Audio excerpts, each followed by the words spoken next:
and welcome to episode 36 of Adult Music, the podcast with music for the mature mind.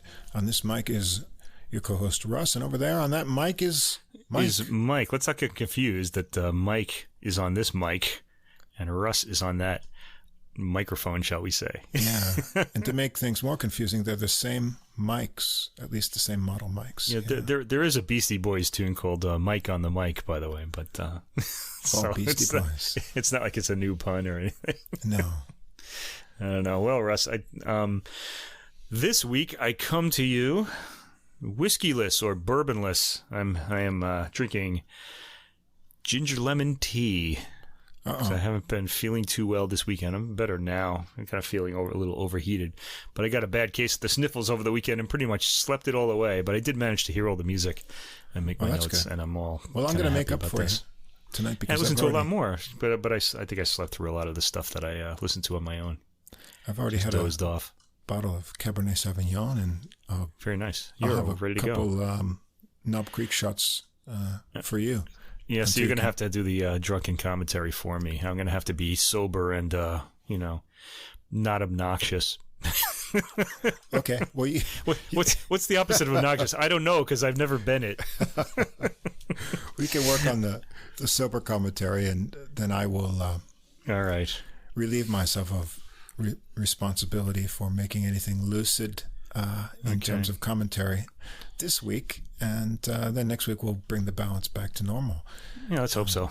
Yeah, so this is I don't know what happened to me here. Episode 36. Well, I don't know, maybe you just didn't get enough of this gorgeous fall weather we're having here. Well, I was out in it actually because I took I was out today and yesterday. It was really beautiful, but I still made sure I kind of wore my my neck gaiter out there so that I could keep my neck warm. I didn't bring a scarf out yet, but kept my neck covered. Didn't want to make anything worse. But it was a nice day, really beautiful. A couple weeks before we get cold, I think it's really nice, and maybe next week or so the leaves will be at their autumn peak of colors. So it's a good time to put the headphones on and go for a walk with the music out there. So there's a lot of stuff to listen to this fall. Before we get into this week's selections, I want to remind our listeners that in our episode description, you'll find links for Spotify and Apple Music to all the music that we'll discuss. Also at the top of the description is a link to the full episode playlist, all the music in one place on Deezer, our preferred streaming platform, where you can also follow us at username Adult Music Podcast. We're on Deezer, we're on Apple Podcasts, Spotify, Google, Amazon, tons of other small ones. So wherever you listen to us, we appreciate it. But the one place episode playlist is only on Deezer. If you can't see the full description or find the links on whatever platform or app you're listening to us on, please come over and check us out on our host site, Podbean, where all the links are easy to see and you can follow them with one click. If you do enjoy the podcast, please follow or subscribe on whatever app or platform you're listening to us on. Take a moment, give us a ranking, write a review. That helps us get listed in the browsing category recommendations, helps us get new listeners, so we'd appreciate that. If you have any questions or comments or anything you want to contact us directly with, our email address is adultmusicpodcast, that's all one word, at gmail.com, and we'd be happy to hear from you, and we will respond. Yes, we will. All right, now just to begin tonight, we have to open up with a brief bit of musical necrology. There were two big deaths in the music in classical and jazz this week, both, one of each. We had, first of all, the Brazilian pianist Nelson Freire died at age 77. He was pals with Martha Argerich, I know that, and he made a gramophone award-winning recording of the Brahms piano concertos. That is my number one pick, although I like the Stephen Huff one on Hyperion too. So I guess the two of those. But if you want to sample his music, I recommend the Brahms piano concertos with the Gewandhaus Orchestra, conducted by Ricardo Chailly. They're really spectacular. Right. His list as is far nice as too. as far as more recent recordings go, 21st century recordings. Let me say there are some great old ones too. I think I have his list one too. No, I don't have that. I have a few others. Like I have a Debussy and a Chopin, and they're okay. I mean, there are others that I like more, but this one was really great. Right. And also at do you want to do the jazz? Yeah, 77. Yeah, the same age. 77 seems to be the new 27. The new 27. Because rock stars always die at 27. It looks like these guys all died at 77. Jazz guitarist Pat Martino died this week. Yeah. Yeah. I believe he had, was it a stroke that he had or an aneurysm or something like that? I didn't read it. I just read that he had, he died. You mean that kind of made him lose his memory, you mean? Yeah. That set him back in his career, but he overcame that and came back and had a resurgence. Overcame is an understatement. He relearned how to play his instrument from nothing. It's unbelievable, really. And he became a pro again. Yeah, it gave him a new perspective and approach to the instrument and music. He had a whole second career after that. So two big losses, in the music world. Does he have any new records coming out that you know of? Anything that's in the can? Or not that I've seen, no. Okay. But a lot of his classic stuff, and I still find things in the used bin that I didn't know. Actually, in Japan, with the reused record stores have more records and CDs than you'll find in the new selection. But you also come up with things you'll find in there that are not available on streaming or anywhere else, things that have sort of fallen to the wayside. So I've picked up a few of his over the years that are well worth having. So if you can find any Pat Martino, you can find an awesome guitarist, great technical ability, interesting concept, original kind of guitar playing, and often had a lot of really good sidemen with him too. So that'll be a big loss to the jazz world as well. Yeah, I think I have his previous two records. One was his, and the other one he played on as a sideman. So I think I have the most recent one he did. I can't remember the name of it off the top of my head, though. Yeah. But anyway, so sad week for fans of both classical and jazz. All right. Anyway, should we just go on into the recordings? I feel like we're just leaping into this really quickly. Let's jump in. Our first classical recording for the week is Orchestra Works Volume 3. We're up to Volume 3 in the Paul Wranitzky series. This is the Czech Chamber Philharmonic Orchestra. Pardubis, I hope I said that right. I should really. I think that's right. We do these so often, I still can't see his name. Marek Štilec is the Štilec? Štilec. Yeah. Štilec. Okay. Yeah, I think I gotta listen to that interview again. They tell us how to talk about it. Is the conductor, and this is the third volume of symphonies and other orchestra works, shorter orchestra works by Paul Wranitzky, a composer that from around Mozart, Beethoven, Haydn's era, the classical era, really, and that the scholar Daniel Bernhardsen told us a lot about, and we're sort of in contact with him as well. This, by the way, the Wranitzky discovery, when we did Volume 1 way back in the spring, this was Russ's pick. I didn't find this on my own, so I got to say this has really turned into quite a project that I've gotten interested in myself. Yeah, that was just as it came on. Looking at new things that have been coming out, and although Mike usually picks the classical and I pick the jazz just out of the way we've set things up. It doesn't mean we're not looking at things on our own in other areas, and we talk about that. But I had just happened to see this in the new classical listings. Yeah, we've fallen into a pattern now where I choose the classical, you choose the jazz. It doesn't necessarily have to be that way, but it's just so we're working. It's just easier because we're so aware of what's coming out in our various areas of interest. So, we pass ideas past each other all the time, and then I said, "Well, have you ever heard of this?" And you were like, "No," and I was like, "Neither have I." But check this out. And so we both thought it was interesting. And then when we selected Volume 1, and then Daniel contacted us, and it started the ball rolling with are learning about Wranitzky from Daniel's historical research. And then if you haven't listened to it, please do check out, that will be our interview number 3, Wranitzky Yours, as Daniel signs off. And Daniel was kind enough to bring in... Marek is on that too. The conductor was also... to get the conductor's insight. And so we've done volume 1 and 2. Now we've got volume 3. And I have to say, maybe I like this one best of all of the orchestral I definitely works. do. Absolutely. This one, I had kind of complained about a little bit of, let's say just not unspirited sort of playing in some of the earlier recordings, but there's no such issue here. These are all really fantastic out of the gate, very lively and really good playing all the way through. Let's go through the tracks here. The first one is called I have to say too that now that we're on volume 3, I think in my own mind and sort of concept framing, I have a much better picture of Wranitzky's style.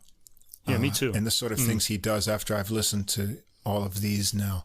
And so I'm getting sort of a framework and expectation in his compositional style. So that's really great that I've got a new incidentally, idea of a composer in my head.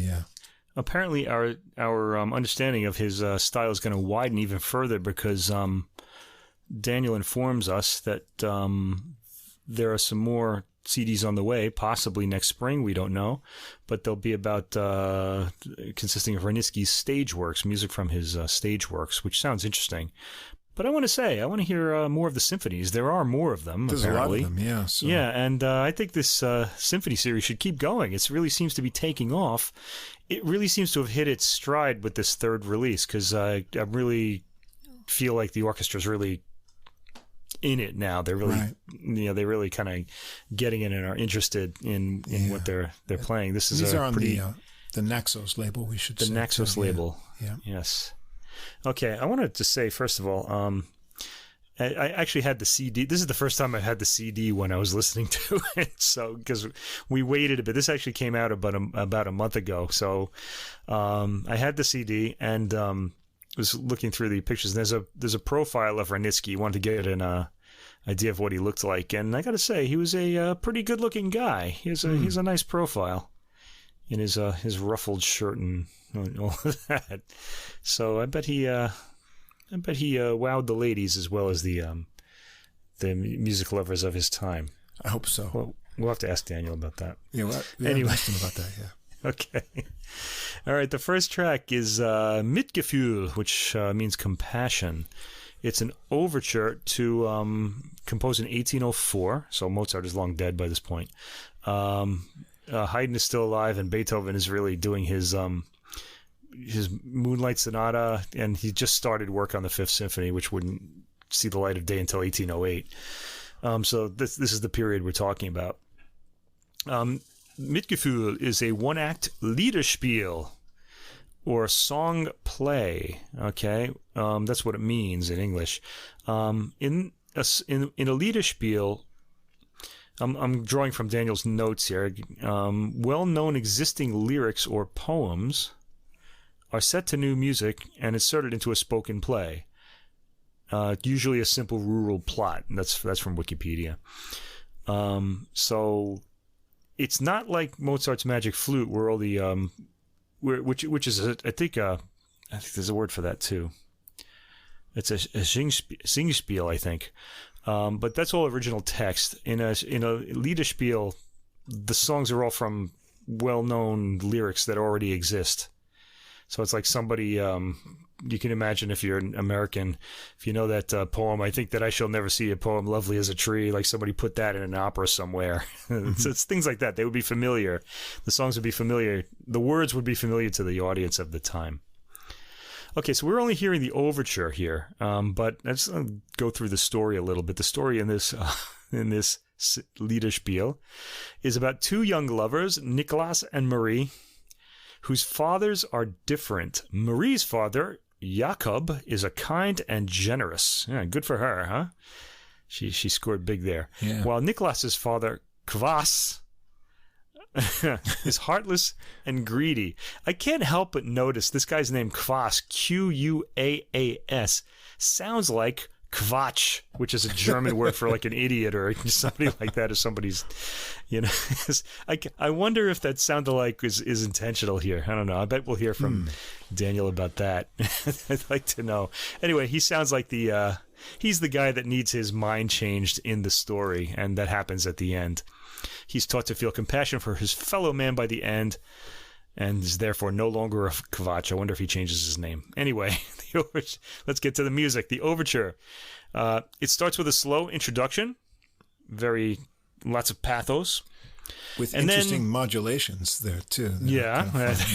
There are, especially for the era. I mean, you heard a bit of it in Mozart, but it's pretty adventurous, I have to say. Okay, a sprightly theme comes in the main section. You always know when the main section starts in these types of works, because then the whole feel suddenly changes. Now suddenly you're dancing along. With accented syncopations, very interesting. So I think either he was listening to his Beethoven or Beethoven was listening to him. Beethoven uses a lot of accented syncopations. Sforzati, as we'd call them in the score.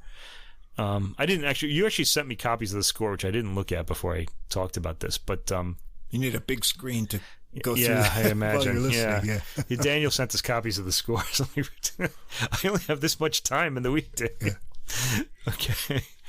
Okay, and that opens the fast main section. But the sprightly theme ends, and the true primary subject is stated by the low strings and then repeated by the woodwinds. It's kind of weird. You don't hear that main theme right away in the main part of the movement. It's a 7-note motif. It's pretty easy to identify. It's from the final. All the note values are the same, so it's kind of this just. Man, it's a real catchy hook. I think Wranitzky would have been a great pop songwriter, if he had born in the 20th century, because it grabs you, and then he's really skillful at passing that around, and really it's like an earworm in this one. It gets in your head. Yeah, it comes from the final chorus of the opera, by the way, as Daniel Bernardson tells us in his notes. And it's a setting of G.A. Berger's poem Das Lied vom braven Mann, sorry. I missed the last word there. Song of the Good Man. Okay, and so I guess what that means is that the good man dominates, because this gets all the attention in the overture. And this is put to extensive use in this work. All right, there's a really subtle, nice crescendo as the strings wind up to the emphatic chords in the opening of the overture. I really liked that. They get a good anguished sense out of the harmony, as you said, which modulates a lot. Okay, the main theme rockets ahead in high spirits. There's nothing like the high spirits of the music of the late 18th century. Is there? They really knew how to make you happy. At least they knew how to make me happy.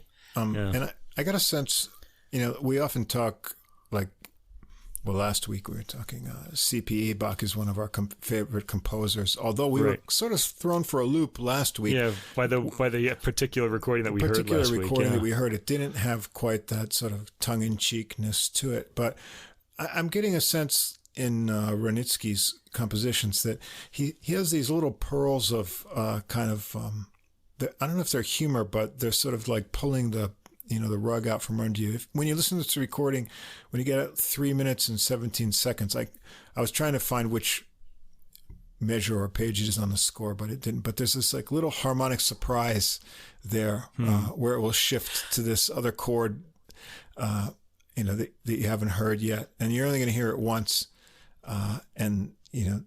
it's sort of great writing when that happens. You only hear it once. You're like, "Oh, what was that?" And you wait, you want it to repeat, but you don't hear it again. It's like if you distill it down to a pop song, like songs that have a great bridge, but the bridge is never repeated. You only hear it once. So you've got to go back and listen to the whole song to hear it.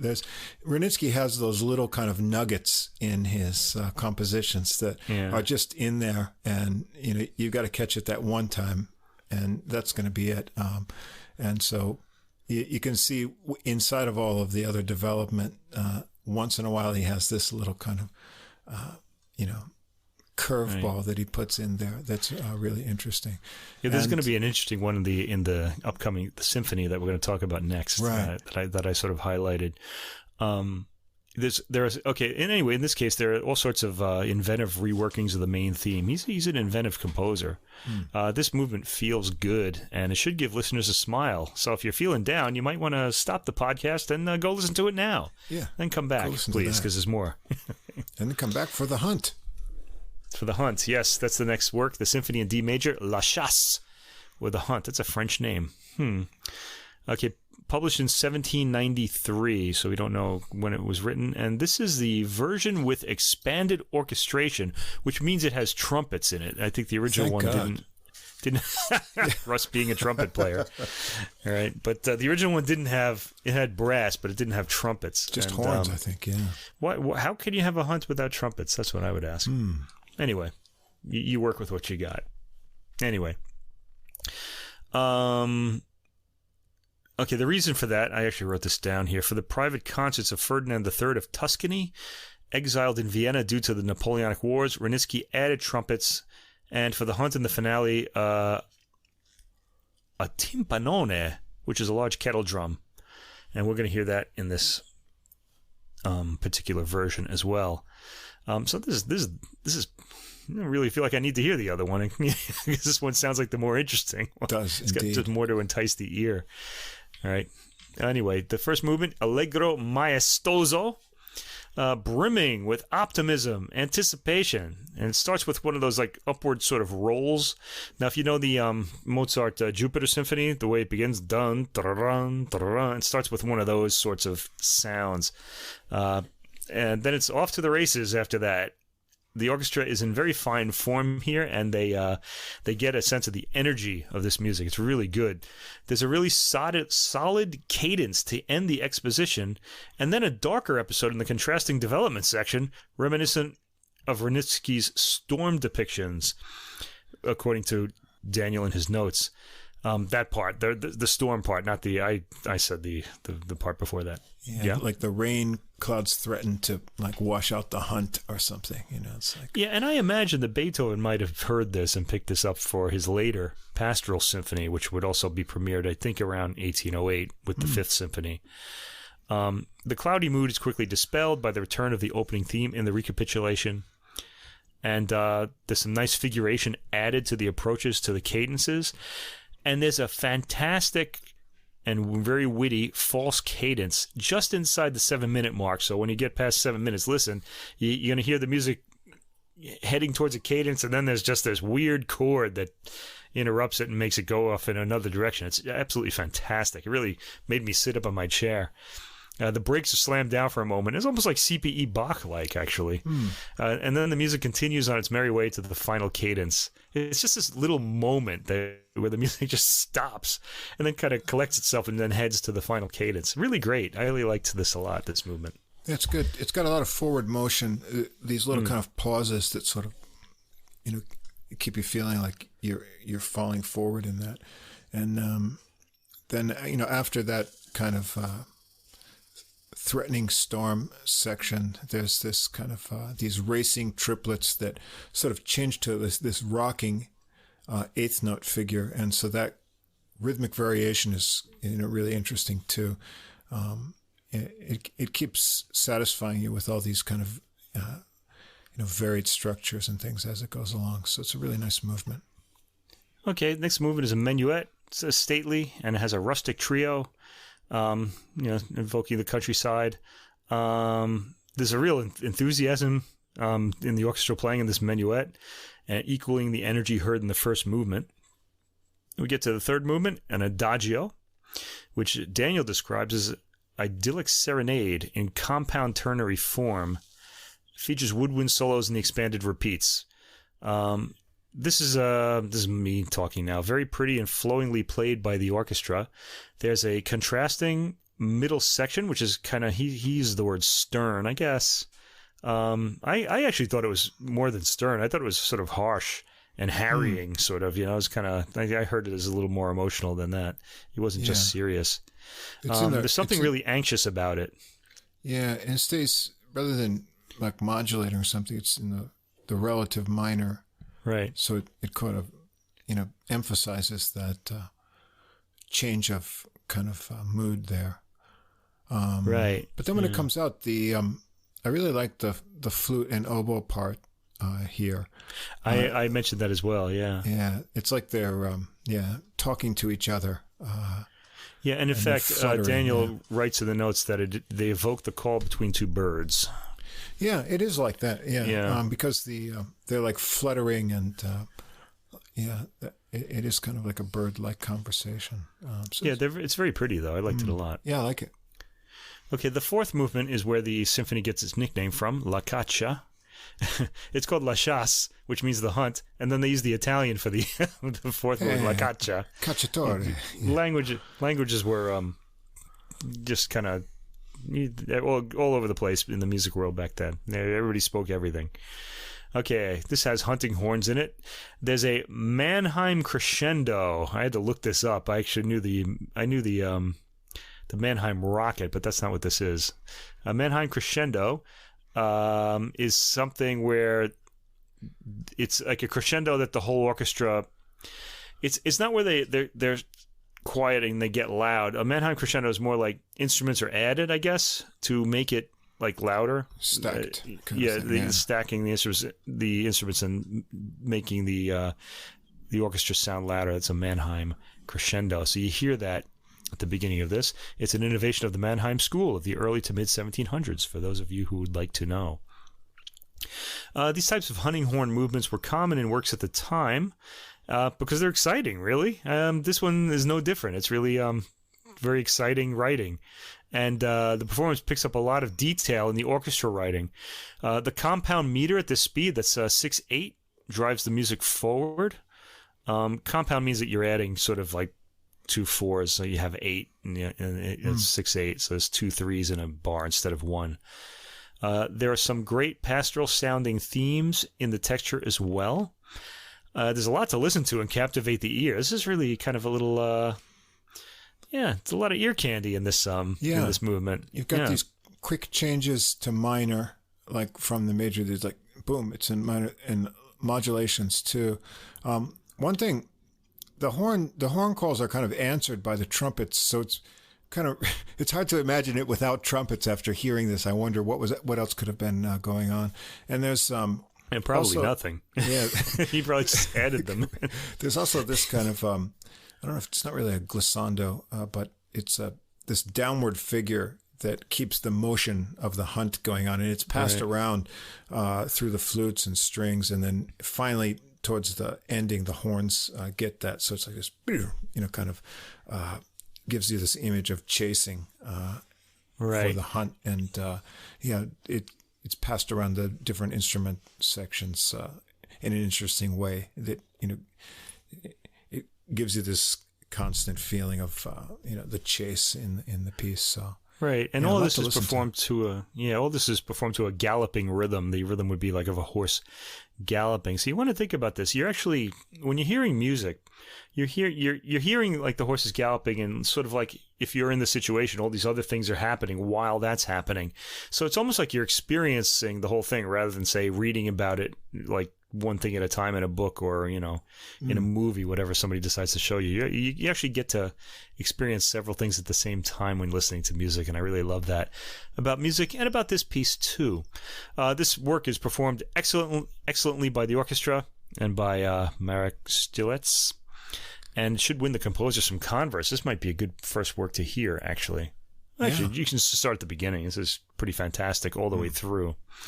All right, track 6, Die Gute Mutter, an overture. This is an opera, and this is the overture only, 1795.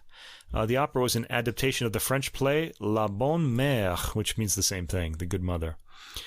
It's set in the Austrian countryside. Okay. Oh, the opera is. Okay. The plot revolves around the widow Rosalia. Her daughter Marianne is courted by the Viennese fop Rosenhügel. And you already know you don't want your daughter dating Rosenhügel, do you? No. Sounds kind of smarmy, yeah. Okay, and she has a boy next door, sweetheart, Christel, and he's feeling despair because she's going out with this well-dressed guy. Anyway, Rosalia, the mother, is unimpressed by Rosenhügel, as we are by his name, and devises a way to make her daughter realize who truly deserves her love. Christelle, of course. The overture makes use of country dance themes, and so it's really appealing right away, which will also be heard in the final chorus of the opera, if we ever get to hear it one day. That would be kind of nice. Hey, Naxos, you want to get to work on that and put together an entire opera recording? We'll talk about it. Anyway, we haven't done an opera yet, actually, because they take a lot of time. All right, so it's kind of like a bookend in the opera. You hear it in the overture, and then at the end of the opera again. So kind of this whole country sort of music theme, not country music like American country, but pastoral music, let's say. Theme just kind of like bookends the opera. And the opera opens with local villagers dressed in their finest clothes, preparing a start of ring dance. This is very high-spirited playing from the orchestra. It's very easy on the ear, these sorts of pastoral movements are. And, very, very good.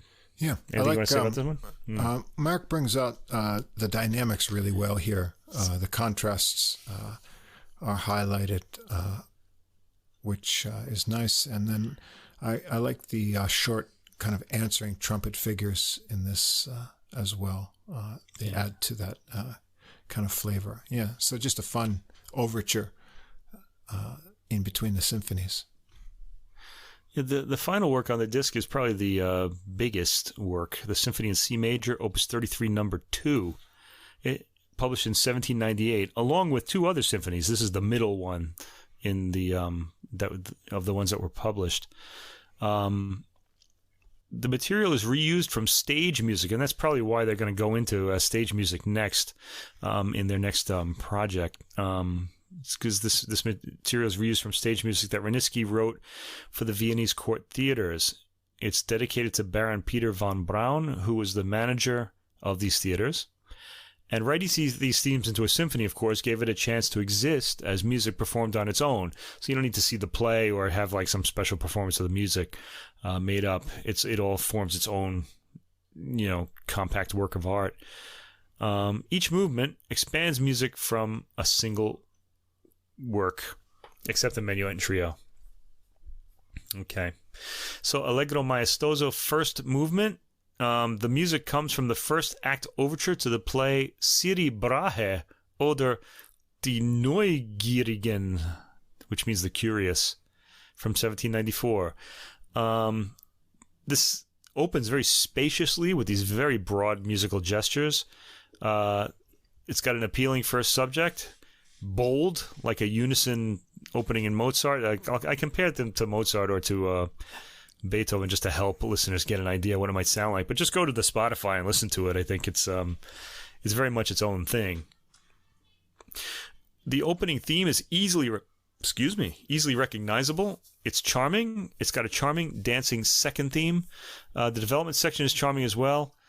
Very pleasing all the way through and very lengthy, at 10 minutes long. He develops these themes quite a bit.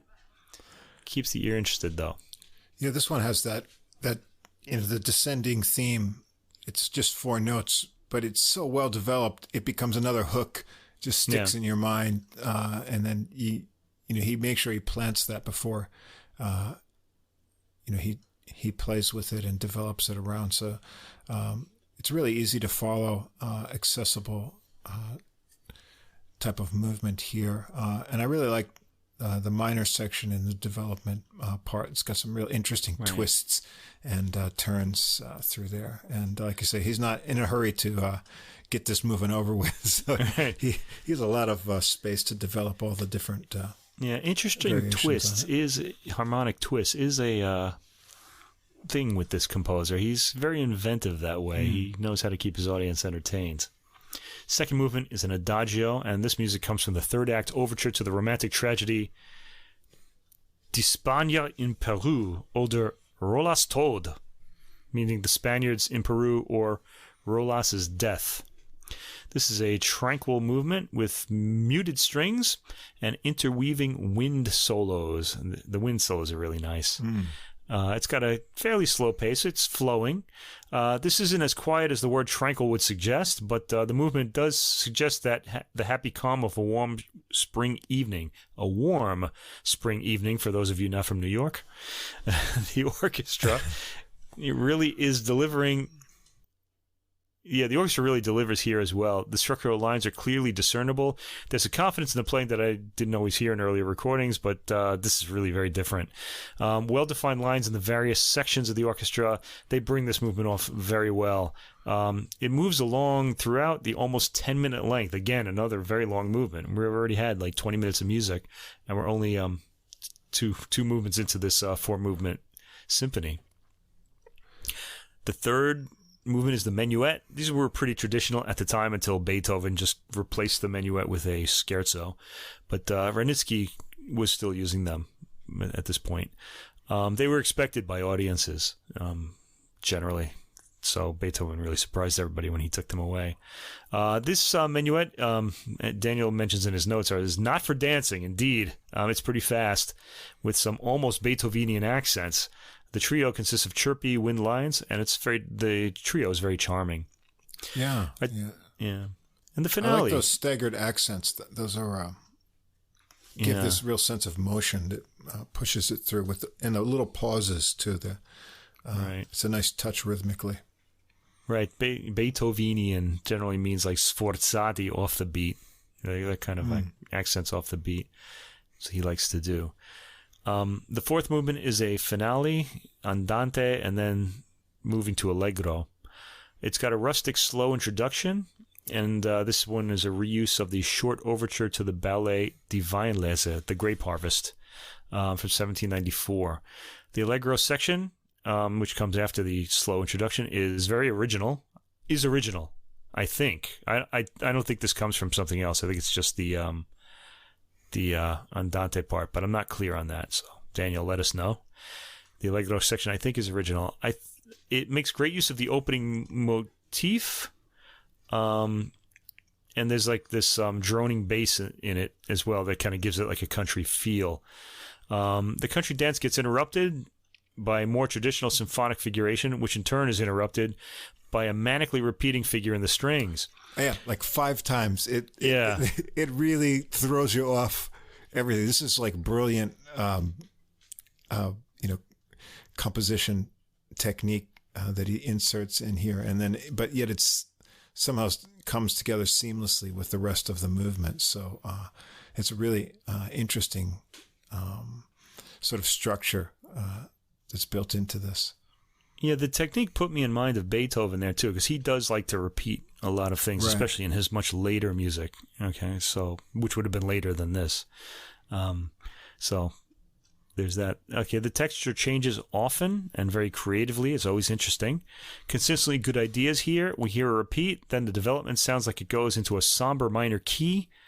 The recapitulation reintroduces the dance, again cut off by the figuration. This time the repeating figure isn't quite so manic, but it's still there. And all's well by the solid ending cadence. In all, these are all 4 of the works on this disc are very appealing and with memorable themes. You really can't go wrong with this album. Wranitzky was quite the melodist, along with his contemporaries, Haydn, Mozart, and Beethoven, and among others. This entire recording comes across well, and this is the best release of the series so far. If you haven't heard any of these Wranitzky releases yet on Naxos, I would start with this one, which is Volume 3, and then go back from there. Or wait for the next ones and go ahead. Yeah, I really like this too. It just all seems really upbeat, and I feel like Merrick really, like the overall, the sort of macro sort of approach to the works is perfect. And a lot of them, even like the first overture, it's got these kind of really super fast 16th note lines and things. And the brisk nature comes through in the performance, but they never feel rushed. Right. So all the tempos just feel really dialed in on all of the movements in the works, and so the overall impression is just everything is cohesive and just dialed in right. And so yeah, I feel like spot on performances that really bring out the best in the works, and I really thought this is the strongest release of the series. And but having listened to the previous ones and this one, now I really feel like I have a kind of concept of Wranitzky in my mind, right? And I can understand his uniqueness and how he fits in this time period. Yeah, and I'm eager to hear more. So let's hope that those Naxos releases come out in the spring. Yeah, looking forward to it. Daniel and Marek, thank you very much. Yeah, thanks a lot. Sounds fantastic. All right, moving on. Our second recording of this week in the classical category is by the CO Chamber Orchestra. Now, CO is C/O, sort of like you'd write care of on a letter. Yeah. And the album is called Divertissement, with an exclamation point at the end. So I guess it's really called Divertissement. Or something like that. Slight pause, yeah. I'm just trying to excite people. Okay. This is a bis recording, and it's on an SACD. So you lucky people with SACD players will get like a much richer sound out of this. I love SACDs. I wish everything was SACD. All right.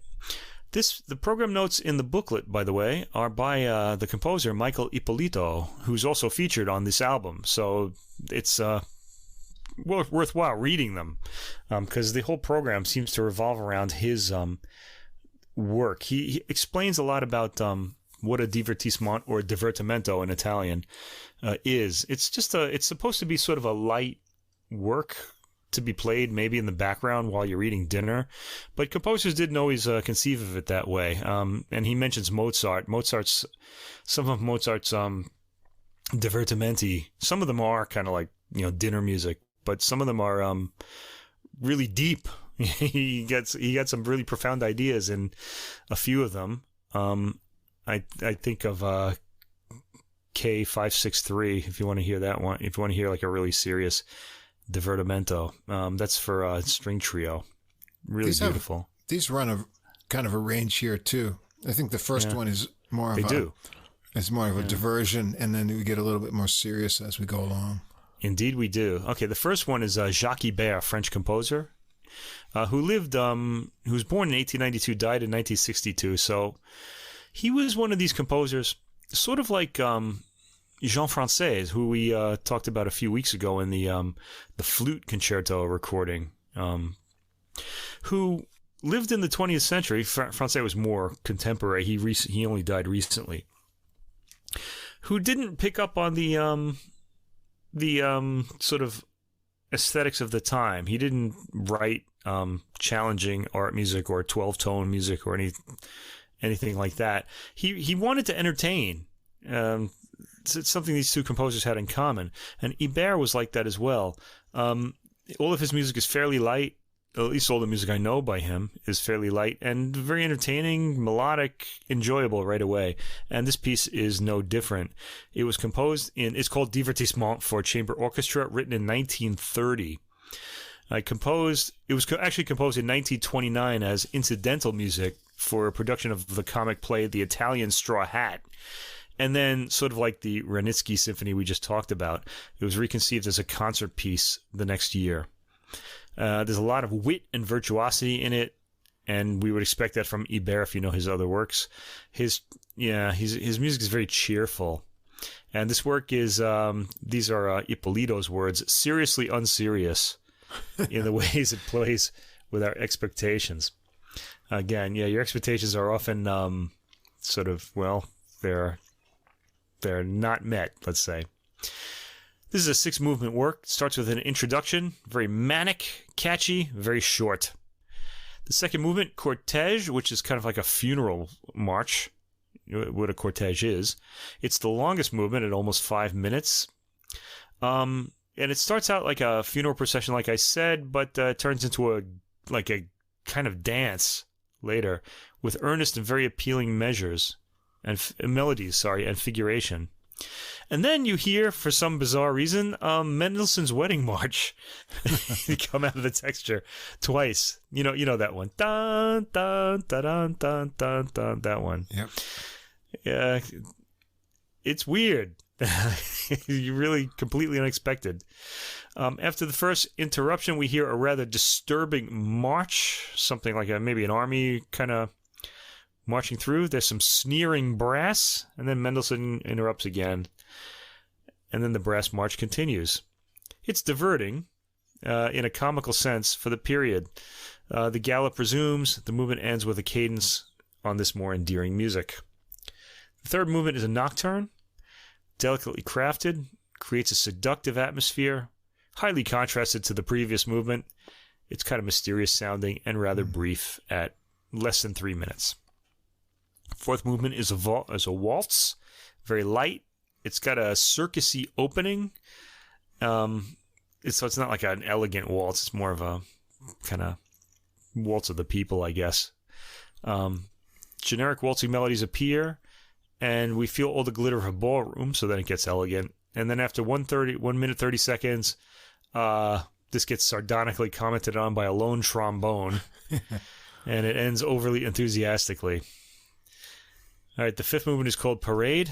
This is Ippolito says this is a tongue-in-cheek movement, but it sounds cheerful to me, to be honest.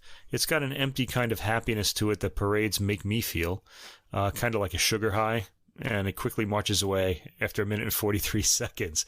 Now, I'm saying these things, I don't mean to make it sound like this music isn't good. It's just light. That's it's the part thing. Of the it's intent, just the way though, I think. It's part of the intent. Exactly. Exactly. I hope you don't think my whiskey obnoxiousness is intruding here, because I'm not drinking any whiskey tonight. Anyway, the finale, the last movement, is kind of cartoonish and hyperactive, and also very short, less than 2 minutes. It starts with dissonant piano chords and harsh brass, which it all sounds pretty funny in this context, actually. And then off to the races, complete with sports whistles that a referee would blow. Okay, Yeah. like in a sporting event. The whole thing is very light entertainment and wears its Divertissement title very well.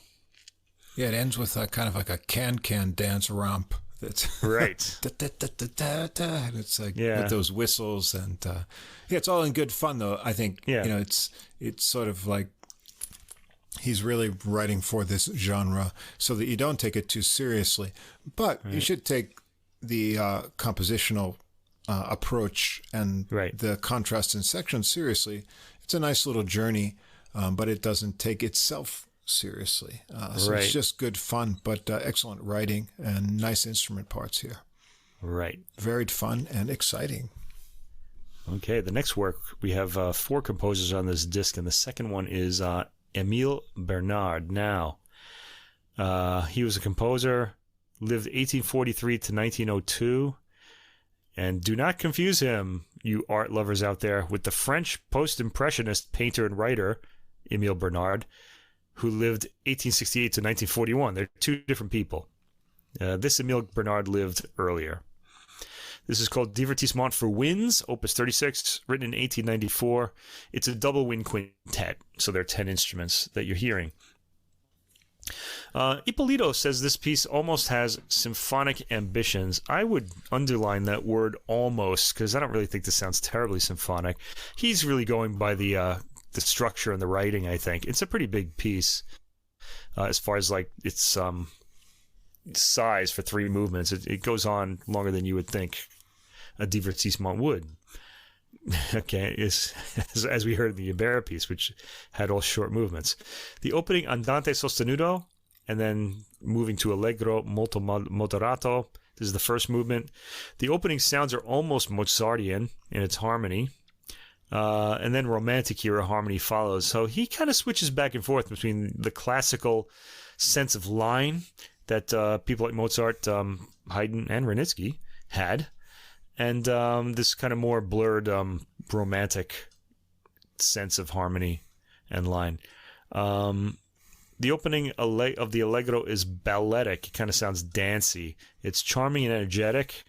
I enjoy the part writing a lot. It's easy to pick out each instrument in the ensemble, which is always nice for me. You feel like you're hearing the score. You're almost seeing the score with your ears almost when music is this clearly played. On this one, the bassoon comes through really nicely, which is always kind of cool. Yeah.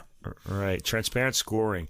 Yeah, I really like the scoring on this. It's lightish and uplifting, like the bubbles in champagne I wrote. Ooh. Is that uplifting? I don't know. It kind of makes you feel like that. It's kind of like a lightish feeling. All right. The second movement is Allegro Vivace, and this starts charmingly too, with chirpy, skipping melodic lines. I was struck by the sustaining of high spirits in this almost 5-minute movement. It darkens a bit by the 2-minute mark for a bit of contrast, but doesn't really stay there very long. Shortly after resumes on its merry way. The orchestration continues to draw the ears with its interesting lines, poking out of the texture, or peeking out of the texture, I should say. And the final movement, the third movement, Andante - Allegro Non Tropo, starts Andante fairly somberly. You can hear a bit of Wagner in the accompanying repeated chords supporting the melody after the 2-minute mark. Kind of surprising sort of reference there. The Andante features earnestly twisting melodies. It comes to a full cadence, darkens, and then tentatively starts a more cheerful melody, which builds up to the full thing at around the 4-minute 45-second to 5-minute mark. It's a build. It's kind of interesting how the theme doesn't just start; it sort of kind of comes into being sort of slowly. I hear a lot of droning open fifths in the accompaniment, and that gives the music a feeling of the countryside. So these droning sort of bagpipe type instruments called a musette. In fact, by the 7-minute and 20-second mark, we're getting tastes of country dance in compound meter. I like the way this is gradually exposed in the music, as though we're coming across it while peeking through branches. You're just kind of discovering it. We revert. It's not like you're there. You're sort of like kind of coming upon it almost. It sort of comes into focus slowly. And the composer has done this in his writing. We revert to the opening Allegro theme at the 8-minute mark and head for the final cadence. This piece was a really nice discovery. I liked this a lot. Yeah, there's like rich timbres here. You've got bassoon, oboe, clarinet, French horn comes out. Low brass gets a little spotlight, and then the tempo increases, but then the mood kind of lightens. You get this kind of going through different sceneries. I liked it a lot, and in comparison to the Ibero, it's more serious, but it's still a lot of fun to listen to. It's like a little journey through just the short 3 movements, but there's a lot of different things all contained in a compact piece. Right. And then next, the reason why I really wanted to hear this album, because I love this piece by Béla Bartók, Divertissement for String Orchestra, written in 1939, right on the brink of World War II. He wrote this. Yeah. It sounds very much like Bartók, though. It's like... It does, If you had given me a blind test on this, I would have said, oh, that's Bartók, right away, yeah. Now, this is a work I know fairly well. I've heard it. I have a few recordings of it, and I've heard it played live. Let me just say, first of all, I love this work. It doesn't get recorded often enough. I like Bartók in general. He's one of my favorite composers.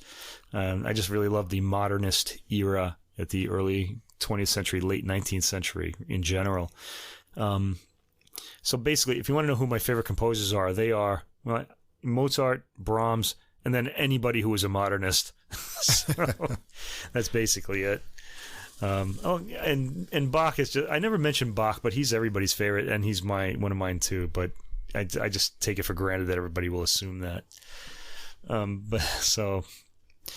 right, this work doesn't get recorded often enough, so I was kind of excited to see it here, and even on Bis SACD, I was pretty excited about this. It plays between light and dark, I guess as you would expect, with World War II looming. Bartók wrote it on the Swiss conductor, music patron, and impresario Paul Sacher's Swiss estate. That's a big name among 20th century composers. He commissioned a lot of works, and he's been celebrated in music quite often, which must have been a peaceful place. And after he wrote this piece, Bartók emigrated to the United States, where he spent the rest of his life. All right, this is the only string work on the recording. And, for me, it's a good performance, but I didn't feel like the producer and engineer got this right. Strings can be recorded more closely with impunity, and on other recordings I have, they are. One of the things I really love about this work is the motor rhythms to it. There's these really harsh, aggressive rhythm, and I like it when you can hear the like the bow on the strings, like when it's recorded really close.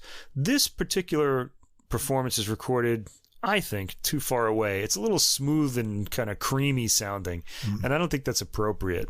Nevertheless, and I think it's also coming after the work we just heard. It's really kind of an odd sort of juxtaposition. But it is the Bartók work, and I still love it, so let's go through it here.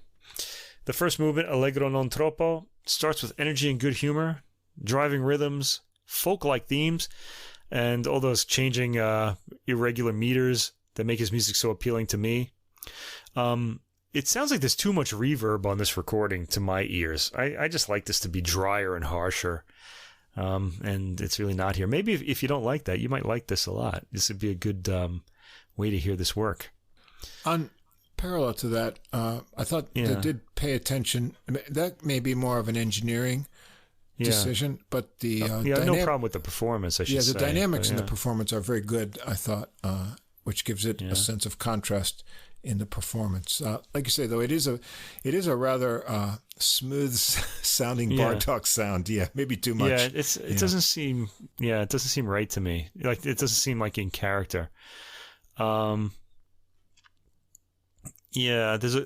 ensemble also has a kind of glow to them in this recording that isn't really right for this music.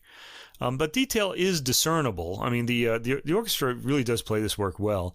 So it's not as though this recording is a wash. You can kind of get the orchestral detail out. Repeated octaves break this kind of mood, and an undertone of darkness haunts the rest of the movement. There's a brief hurdy-gurdy texture after the octaves. Then the strings all play stabbing figures. It goes on into more disturbing territory to the end. Let me say this, but I still love it, because it's Bartók. It's just, he's really interesting. At the end, there's a reminiscence of the opening theme. The second movement, Molto Adagio, we hear this example of what they call Bartók's night music. You hear this also in the middle movement of the second piano concerto, and in the concerto for orchestra, there's a movement that starts like this too. It's a lightly played rocking string figures with no tremolo, or what's the word I'm looking for? Vibrato, no vibrato on them. And he does this quite often to evoke, I guess, the night. It always has a kind of mystery to it, and here, this mysterious sounding texture builds to a slow crescendo in several ferocious outbursts before coming to rest in something like emptiness rather than repose. We get to the third and final movement, the Allegro Assai, a vigorous dance. It's very joyful. The sound, by the way, I guess I understand why this was recorded so distantly, because it works here. The orchestra plays very loudly. The ensemble has the appropriate energy for this. There are a lot of pizzicati. They don't impact as much as on the closer recording that I was talking about earlier. Themes are subjected to fugal development after the 1 minute 30 second mark, when the tempo suddenly slows down. It's a magical effect, and we eventually get up to the full speed again, and we reach the end. Okay, the work this has all been leading up to. Do you want to say anything about Bartók, by the way? Or? Yeah, I enjoyed it. As you mentioned, I have another recording of this, but I haven't listened to it in a long time, so this was kind of fresh to me. And the character, I mean, in the way that Bartók writes string parts and everything, you'll know it's going to be Bartók right away when you start listening to it. But as you said, the overall sort of impression is very smooth, and perhaps too smoothly, captured for Bartók. The edge is sort of taken off from it. That's, it could have, as you said, maybe been closer mic'd and with a bit more edge on the string sound. But the performance is quite good. So no issues for me there. That was good. Yeah, and and it's a good little journey just with the three movements, especially the second movement. I know I've heard it before, but I was a little bit, how can I say? My expectations were sort of questioned again with that sort of the rising and falling low line in the second movement. It's kind of this amorphous kind of uneasiness, like a ship at sea, and you're in the fog and you can't see where you're going, and so that kind of put me on a little expectation journey. Even though I had heard it before, it was sort of like new to me, and then at the end it turns kind of more placid, and there's just that like one final little outburst to remind you of what's been before there. And the theme in the third movement is really nice. Yeah, I liked it. Like I say, it's a bit pretty for a Bartók overall concept, but yeah, nice performance by the ensemble. I thought the recording made it pretty, sort of. Anyway, all right. Well, the work that this entire recording has been leading up to is American composer Michael Ippolito's Divertimento for Chamber Orchestra, composed in the year 2017. How about that? This work is only, 5 years old? 4 years old? 4 years old. 3.5 years old. Well, by now it's probably 4. Right. We're almost at the end of the year. Okay, a little bit about Michael Ippolito. He's an American composer. He's from Tampa, Florida, and he now lives in Texas, where he works at Texas State University as associate professor of composition. He says that he had the 3 works that we just heard in mind when he composed his work. So the ensemble performed those 3 works, and now they're doing his Divertimento here. So let's take a look at this. The first movement is con moto. Brisk and rhythmically propulsive opening. And it starts pretty amiably with wind melodies. It's a pretty traditional harmony and an easy listen. He's not really challenging your ears at all. There's some great swirling wind figures and propulsive rhythms after the 3-minute mark. And there are a lot of interrupted stabbing figures as various groups in the orchestra have their say. It's a pretty enjoyable movement overall. The second movement is an Aria Burlesque, almost an overt farce between the graceful and the grotesque in the composer's words. That's lifted from the booklet. This starts with a graceful rhythm over which the grotesque interruptions are overlaid in the pizzicati bass and brass. The brass aren't pizzicati. The movement goes back and forth like this, and it ends in the grotesque. The third movement, a menuet, Allegro Maestozo, is an interplay between earthly shifting accents and an almost otherworldly legato. Again, that's the composer talking. The menuet is heavily scored, and the legato is light sounding, like a lot of... He calls it otherworldly, and the way he tries to get this effect is with these, I guess it's strings, but it sounds like they're very lightly played. It's almost like, if anyone knows what the glass harmonica is, it's sort of like it's sort of like the playing like a glass. You know, you're wetting your finger and like putting it on the rim of a glass and making that sound. He's kind of getting something approximating that sound in this movement. So it's kind of interesting for the ear. The fourth movement, Adagio - Allegro, it starts out with an organ-like wind chorale being like church music, and it contrasts against a biting jig in the strings. This is Ippolito's description again. My comment, lovely opening chords in the winds. The jig figure in the strings opens as a fugato and picks up energy. So a fugato is like a fugue, so you hear the theme and then you hear it in another voice and then another voice in staggered. They don't all enter at the same time. They enter at different times, and so they're all overlapping. There's some pretty inventive orchestration in the jig section. We get a brief return to the Adagio theme at the end, right before the jig figure closes the piece. So this was, to me, it's nothing like the Iber piece, but it goes back to the lightness, I think, of that opening Iber work. So we kind of have come full circle, I feel like, with Ippolito's work, and this is really a true divertimento. This album was 79 minutes long, which is pretty long, but it went by very quickly. I heard the whole thing in one sitting and couldn't believe the time had went by. It was enjoyable. I liked it. I'd recommend it. Yeah, I like this. I mean, you end up very modern here, but on the Ippolito, I liked in the first movement something that you don't hear all the time. There's a lot of motion for sure here, and I like his use of sort of, especially in the brass parts when they come in, it's sort of, you get this pan from left to right in a conscious thing. I didn't hear this on headphones. Did you hear this on headphones? Yeah, I think I did. Yeah, and so he's consciously, giving you the sort of spatial elements of the parts there too, and so the music sort of surrounds you and goes through there, and I like the dynamic. I did hear it in surround though, but I didn't notice. I'm gonna have to go put it on again. Yeah, check that out again. I'm sure he was thinking of that usage of the as the parts progress there, and really nice dynamics.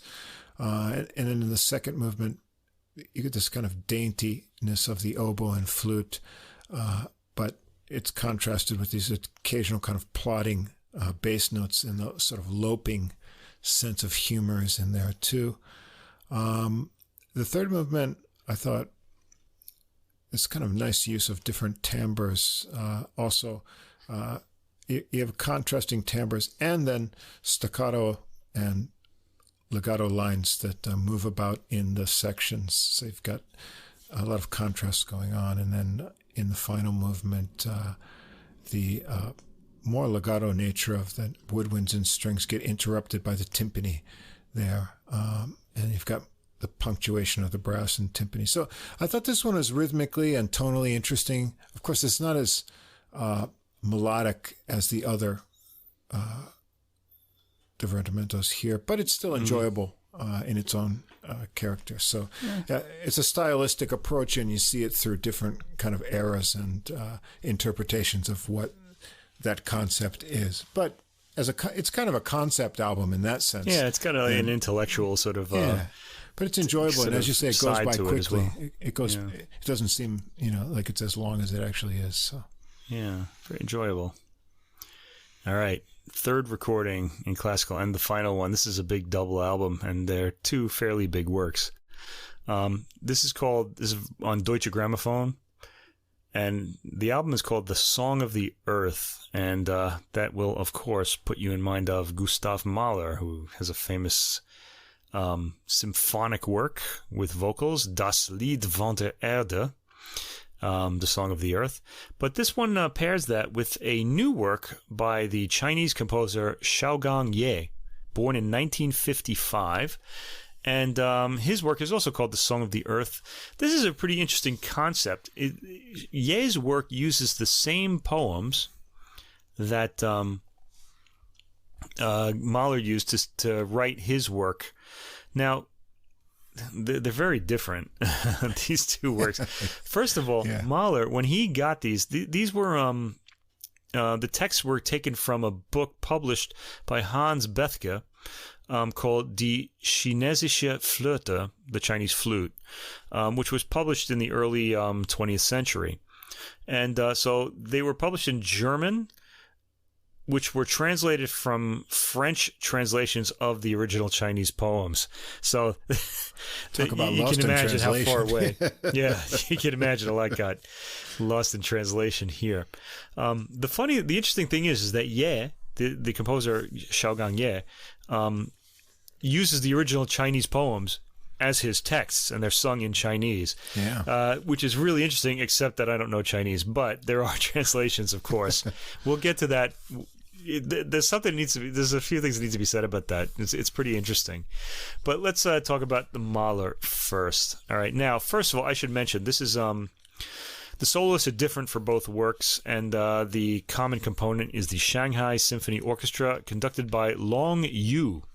I should mention also the Chinese names are given in Western style. So Yu is the family name, and Ye is the family name of the composer. Okay, so Mahler's what he wants to do here is sort of put these two works up against each other and show and make the Chinese poems sort of the the highlight of the recording. And it's a pretty interesting concept, I have to say. I was very interested in knowing like what these original Chinese poems sounded like after hearing the Mahler work, because I could tell Mahler really made them into a Mahlerian thing. It really just sounds like Mahler and nothing else. There's nothing Chinese about them, although there are little kind of like chinoiseries in the work, I guess, but it's mostly filled with Mahlerian angst and existential acceptance of the briefness of life and that sort of thing. The Mahler work, unlike the Yay work, has a long history. It's got 100 years now, and there have been some really spectacular recordings made of this, and the most famous being the Bruno Walter one with Kathleen Ferrier singing the soprano part, made in 1959. I think that was on Decca Records. It was in mono, but Ferrier was dying of cancer at the time, and she sang this otherworldly sixth movement, the Abschied, the very long Abschied movement, which has just become legendary. And everything gets measured against that. And there have been other great performances of it too, with other great singers. The tenor really never gets mentioned much. It's because it's usually that final Abschied movement and the sorry, I said soprano, mezzo-soprano, or it should be an alto actually, but a mezzo often can get down into the lower notes. Mahler liked the he'll often have like an alto woman's voice because he likes the earthy lower notes that it can produce. And I like that too, actually. It really has a real color to it that's you don't really think of in a soprano voice, which just sounds white and chirpy. Often the appeal comes in the phrasing, not usually in the color, although sometimes it does in a soprano voice. Anyway, if you're looking to be moved by Mahler in this particular recording, look elsewhere, because Yu is not going for a romantic conception of this work. He really wants to highlight the poems.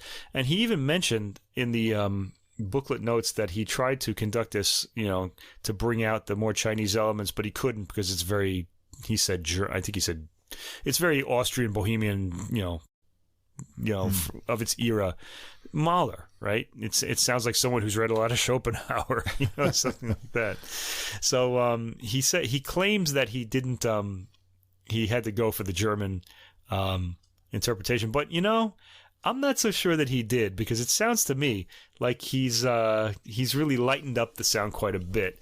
He doesn't really go for the long line in this performance. Instead, he really tries to highlight local detail. So, as I've mentioned, like in an earlier podcast, he's more of a tree composer and not a forest conductor. Sorry, a tree conductor, not a forest conductor. We're going to get a lot of trees here. And this is not a bad thing. Now, if you're coming to this work with expectations, as I'll confess I did, you're not really going to be too happy with it. But if you can kind of get an open mind about it, which I convinced myself to do, it's really enjoyable. You hear a lot of the orchestration and a lot of the changes of sort of orchestral texture and rhythm and these sorts of things. And it's really interesting. Mahler is constantly changing the orchestral colors, almost like you're watching like a slideshow with each verse of the poem. It's pretty interesting. Now, he doesn't actually present the poems like as they were originally published. He sort of combines things from some of them, and he's really looking to make his own statement about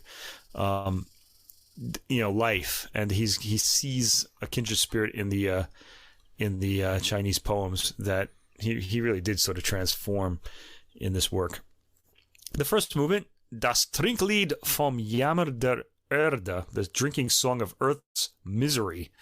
This is with the tenor. Oh, I should mention the tenor's name, Brian Jagde.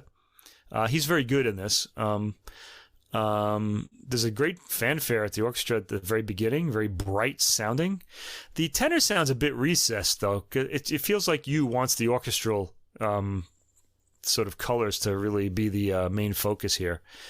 along with the text, I guess. But the orchestra is pretty far forward. I feel like they're the star. Yu highlights the changing rhythmic profiles exceptionally well.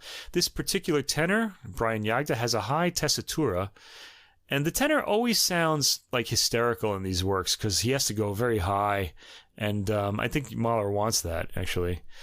Jagde handles this well. Let's go to the second movement, Der Einsame in Herbst, Autumn Loneliness. This has the soprano Michelle DeYoung, so she's going to wind up singing the Abschied movement. Here, Mahler really has transformed the meaning of these poems into something heavier and late romantic, okay? And the heavy mezzo-soprano voice only adds weight to this. DeYoung sounds well-equipped for this piece. She's not an alto, but she has a pretty heavy-sounding voice. There's a darkness to her voice that's really ideal for this piece. The third movement, Von der Jugend, which means youth. Again, heavy romanticism is done away with here for a bit. There's a bit of Chineseness in the rhythm, chinoiserie, kind of a surface level Chinese thing, okay? Yu brings this out in the orchestra. He really wants you to hear it. Mahler adds a bit of regret in the music right before the two last verses that really isn't there in the text, which is an interesting commentary. So he's really changing the meaning of the text. He really needs the heaviness in this work, does Mahler. Fourth movement, Von der Schönheit, beauty. Again, a little bit more of a Chinese feel to the orchestral lines. Fifth movement, Der Trunkene im Frühling, the drunkard in spring. And I wrote here that it's almost like Mahler's incapable of the kind of drunken happiness that this poem puts forth. Now, this is something, we both live in Japan, so we see this all the time. Japanese people, and Chinese people, I guess, as well, are happy drunks. they really enjoy being drunk. They never get into fights. Well, sometimes they do, but it's very rare. But they're the happy kind of drunk. And I feel like there's kind of an existential angst to the character in Mahler's orchestra writing. Their work is conducted, I wrote here, as though Yu knows the sentiment of the original poem and can't let Mahler have his full orchestral say. So he's kind of reining it in a little bit, I thought. All right, and then we get to the last movement, the very famous Der Abschied, the farewell. This is 26 minutes long. And it starts out sounding pretty light in Yu's hands. There's something chamber-like about the whole performance of this movement, and really the entire symphony. He gets a lighter sound, and we think of Mahler as being heavy when the big orchestral build-ups come. You make sure you hear every change of tempo or rhythm as though they're scene changes, as I mentioned earlier. This movement is more episodic than the long line that we get in the really great performances of this work. So it doesn't come across as movingly as it does in those performances. It's a bit more prosaic, dare I say. But that doesn't mean it's not enjoyable to listen to. The orchestral detail is really fantastic. I wound up coming through this movement not moved, basically. But I don't blame Michelle DeYoung for that. I blame the pacing of the composer.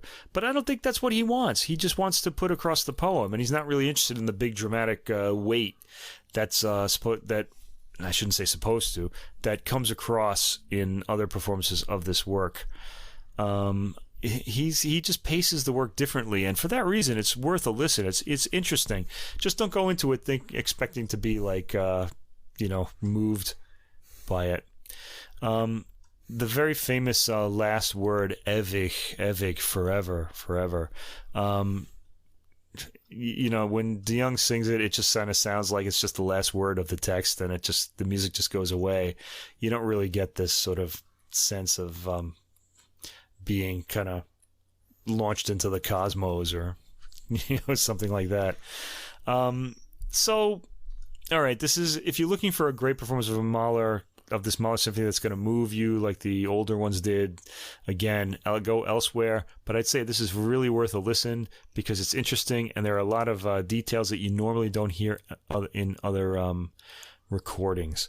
By the way, I should mention the Mahler Das Lied von der Erde. There were 3 recordings of this, big recordings of this, or probably even more than that, in the last 2 years. 2 of them were by the 2 Fischer brothers, Ivan Fischer conducting the Budapest Festival Orchestra, and his brother Adam Fischer conducting I forgot who. And then there's a performance that was really great by Vladimir Jurovsky. I think that's on the Alpha label. Oh, no, that's on Pentatone. I'm sorry. Hear that one. That's a really good one as well.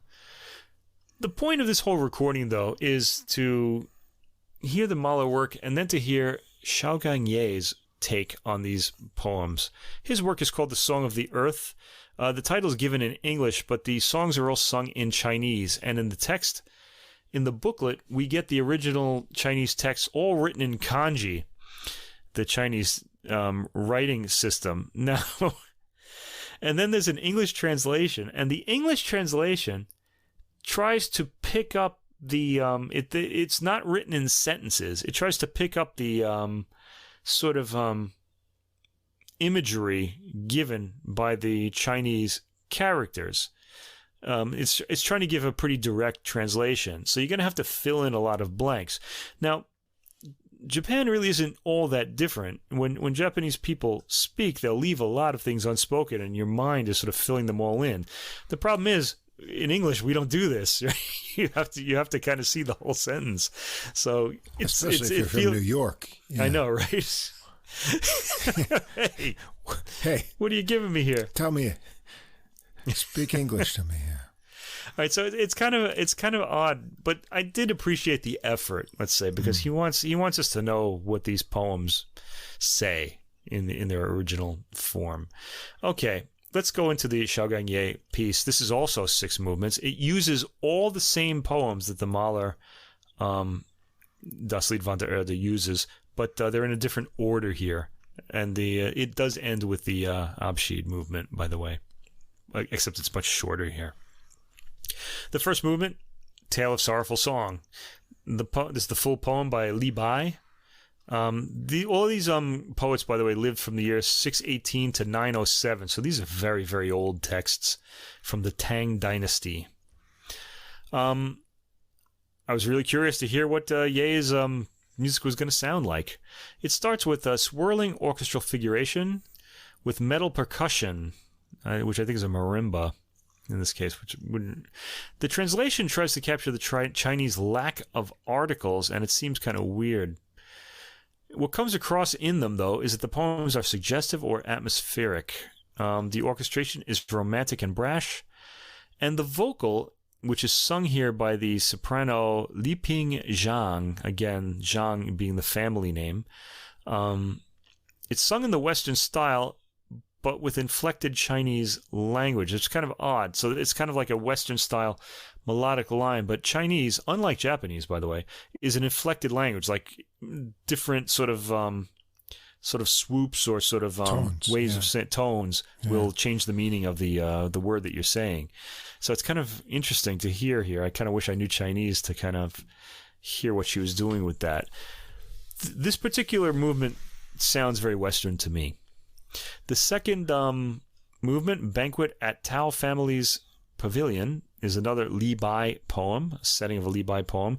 This one uses a more traditionally Chinese rhythm on the percussion, and it's also sung by the soprano Liping Zhang. She's got this high, soaring voice.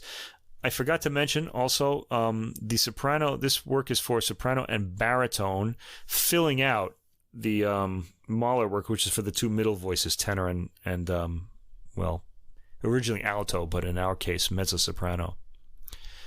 The third movement, Imitation of Old Poem, Long Autumn Night, is a poem by Qian Qi. The soprano again sings this. We haven't heard the baritone yet. She's getting a lot of time here. The melody has a Chinese inflection to it in this case, so she really fits her vocal right into it. It's really nice. It's pretty beautiful. I liked this movement. It works well in this atmospheric, rather modernist movement. A lot of the orchestration to me sounded early 20th century. The fourth movement, Lotus Picking Song. This is a Li Bai poem. We're back to him. We finally get to hear the baritone, whose name is Shenyang. Just one word. I'm guessing that's he's just butting the two names together. Shen would be the first name and Yang the family name. I don't know. Don't quote me on that. Anyway, that's he goes by the name Shenyang. He has a rich, appealing voice, and this movement, the vocal line, is written more towards the Chinese sense of inflected sounds. Okay. The fifth movement, Feelings Upon Awakening from Drunkenness on a Spring Day.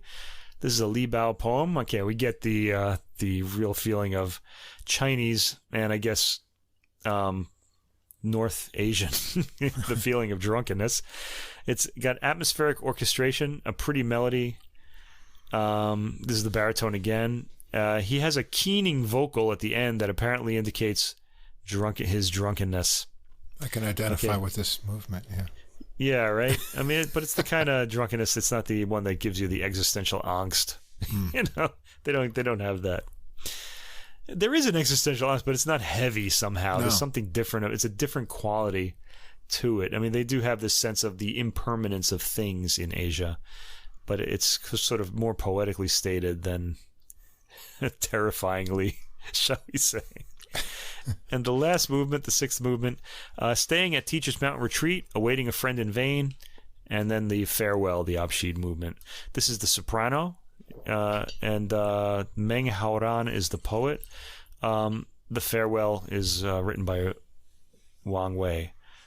This starts sparely and atmospherically, like the Mahler, and there's wild laughing from the soprano between the two poems, so that you kind of know one's ending and and the next one's going to begin. It's pretty interesting. The impressionistic poem was rendered with more narrative by the German translator in the Mahler setting. Here it doesn't. It's more kind of like images. Some Chinese percussion appears at the end of this work after the vocals are finished. It slowly quietens and the piece is over. This piece, by the way, does use Chinese percussion in certain movements, so it really does go into a completely Chinese mode. My thoughts about this album, I'd say it's a curiosity more than anything else, although I'm kind of interested in hearing more of Yay's music. I'd like to know kind of what he's about in other, in general, because we only heard this one work. I enjoyed hearing the Chinese poems set in their original language by a Chinese composer, and I think people who speak Chinese are in for a treat with this recording. I just kind of wish I spoke it. While I was trying to, the funny thing is I know a little bit of Japanese, and Russ knows a lot of it, but I was waiting for those the on pronunciations, because he can kind of make out certain of these, because we know a bit of Japanese, so they use the same kanji, the characters, and you can, to find my place in the text, I'd wait for that one that I sort of knew what the sound was, and then there it is, and I'd kind of listen to how it was sung. Anyway, what do you got? Yeah, I felt a similar thing towards the Mahler performance. I actually was impressed by the playing of the orchestra. Me too. Yeah. It was sort of more on a sort of parts and sort of smaller level type of thing. I felt that the execution technically, and then sort of individual sections were really impressive, really nice playing. But the overall approach, like I said, was sort of not very Mahler-like. It was more local rather than grand, Yeah, on a micro level, I thought the playing was really fabulous. And I was drawn into sort of specific parts and the orchestral sound and performance. But yeah, the overall exposition of it maybe left me wanting something else. But I enjoyed it, nevertheless, in the Mahler performance. The Yi, I still don't know quite what to make of this work. Like you say, as a curiosity, it was interesting to listen to. Right. I mean, being sung in Chinese, right. I did study a few years of Chinese. Not that it helped me. I kind of envy you. I want to speak those languages. With this piece so much. I mean, looking at the text, I could get out some of it, but just the novelty of listening to something sung in Chinese in classical repertoire was kind of interesting. And there's sort of the Chinese qualities that he brings in, I mean, overall, it's, it's more of a Western music quality, but there are certain definite sort of Chinese characteristics that he does bring in at certain points. Yeah, they're mostly in the form of percussion. Yeah, mostly. The kind of familiar sort of percussion. If you've heard any excerpts from Beijing opera, you're probably familiar with them. So I thought it was interesting, but I wasn't that much emotionally drawn in to the work or the performance. But it held my interest trying to see, how the same sort of text would be reinterpreted with their sort of native Chinese. So you got kind of a mirror image, but it wasn't a real mirror. I mean, it's a mirror, but with a different sort of a projection of that. And so as a concept, that's kind of an interesting study. Yeah, it's a bold concept. Yeah, it's a bold concept. But what I can make of it, maybe I need to listen to it more. I need to hear more of Yay, or it's spelled Y-E, so I'm guessing Yay. But yeah, I think so. Yi would be Y-I, I think. Yeah. I don't know how they render this in Xiaogang Yay. I don't know about the tone of it, but you don't know. Yeah, so. Well, you would know better than me, so what do you think? Yay or Yi? Yeah, just seeing it the way that it's written on the cover, I'm not really sure. I think it's Yay, though. And, okay, I'd have to see the kanji, I guess, right? We knew that. Maybe see what the inflection is supposed to be, but right. Yeah. Anyway, it's an interesting. They put all the text in Chinese, but they didn't put his name in Chinese anywhere in the booklet. So, why did they do that? Hard to know what's what's what there. But Mahler and the original Chinese. It's an interesting concept. Someone else could probably expound upon that in greater detail. Maybe we need a Chinese music scholar to compare the two. I'd be curious to know what Chinese listeners think of this work, because they're going to be a little closer to it if they speak the language, of course. But I would wonder how well the music would affect them as well. Yeah, we could ask our listeners, but I think we're banned in China or something. No, there are no Chinese listeners. I think we've had two downloads from China. Though. You would think so. You would think there would be. There's a big Western classical audience there. They have this orchestra, the Shanghai Orchestra. It's an access thing, yeah. So. Yeah, it's an access thing. Yeah. I don't know. We're in India, though. I don't know. Yeah. Go figure. Yeah. Yeah. But, we're actually on Indian, what would you call them? Host sites. It's amazing. Yeah. Yeah, they've got their own thing going there, so we're in there anyway. I think China does too. We just don't know what it is. Yeah. I was impressed with the Shanghai Symphony Orchestra. So wouldn't mind hearing more of them, and I want to hear more of Ye's music. We're gonna do him again because I want to hear him in like his normal. Yeah, I'd be interested to see a program that he came up with. You know what I mean? If he, I don't want to say swing. Well, I'll save swing for my jazz section, but if he normally leans more towards a Western thing, or if he was influenced that way because of Mahler's adaptations of these poems, or if his normal, I don't want to say normal, but other works incorporate more sort of Chinese musical influences or more Western influences, it would be interesting to know. So I'd be willing to check out some more of his other compositions. Yeah.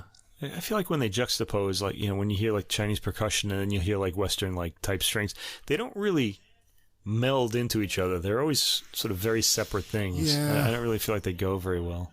Yeah. I don't know. It's one of those things. Yeah, we'll see. Yeah. Anyway, maybe we'll hear more from him. We'll hear more. We will. There is, in fact, another album of his music out, and I'll check it out eventually. So maybe we'll talk about that.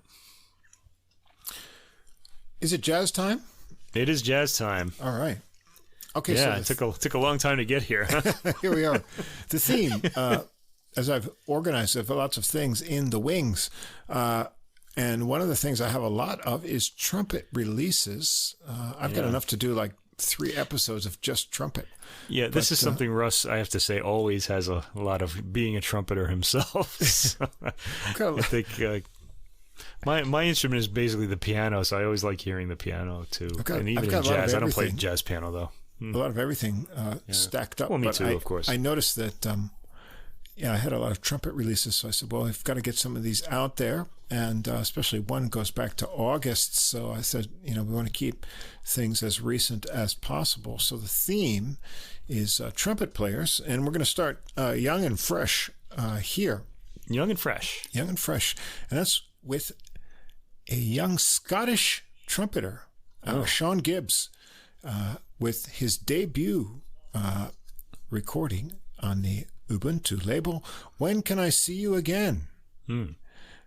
And so Ubuntu has just signed Sean Gibbs, and he is a trumpeter, but also a composer, arranger hailing from Edinburgh.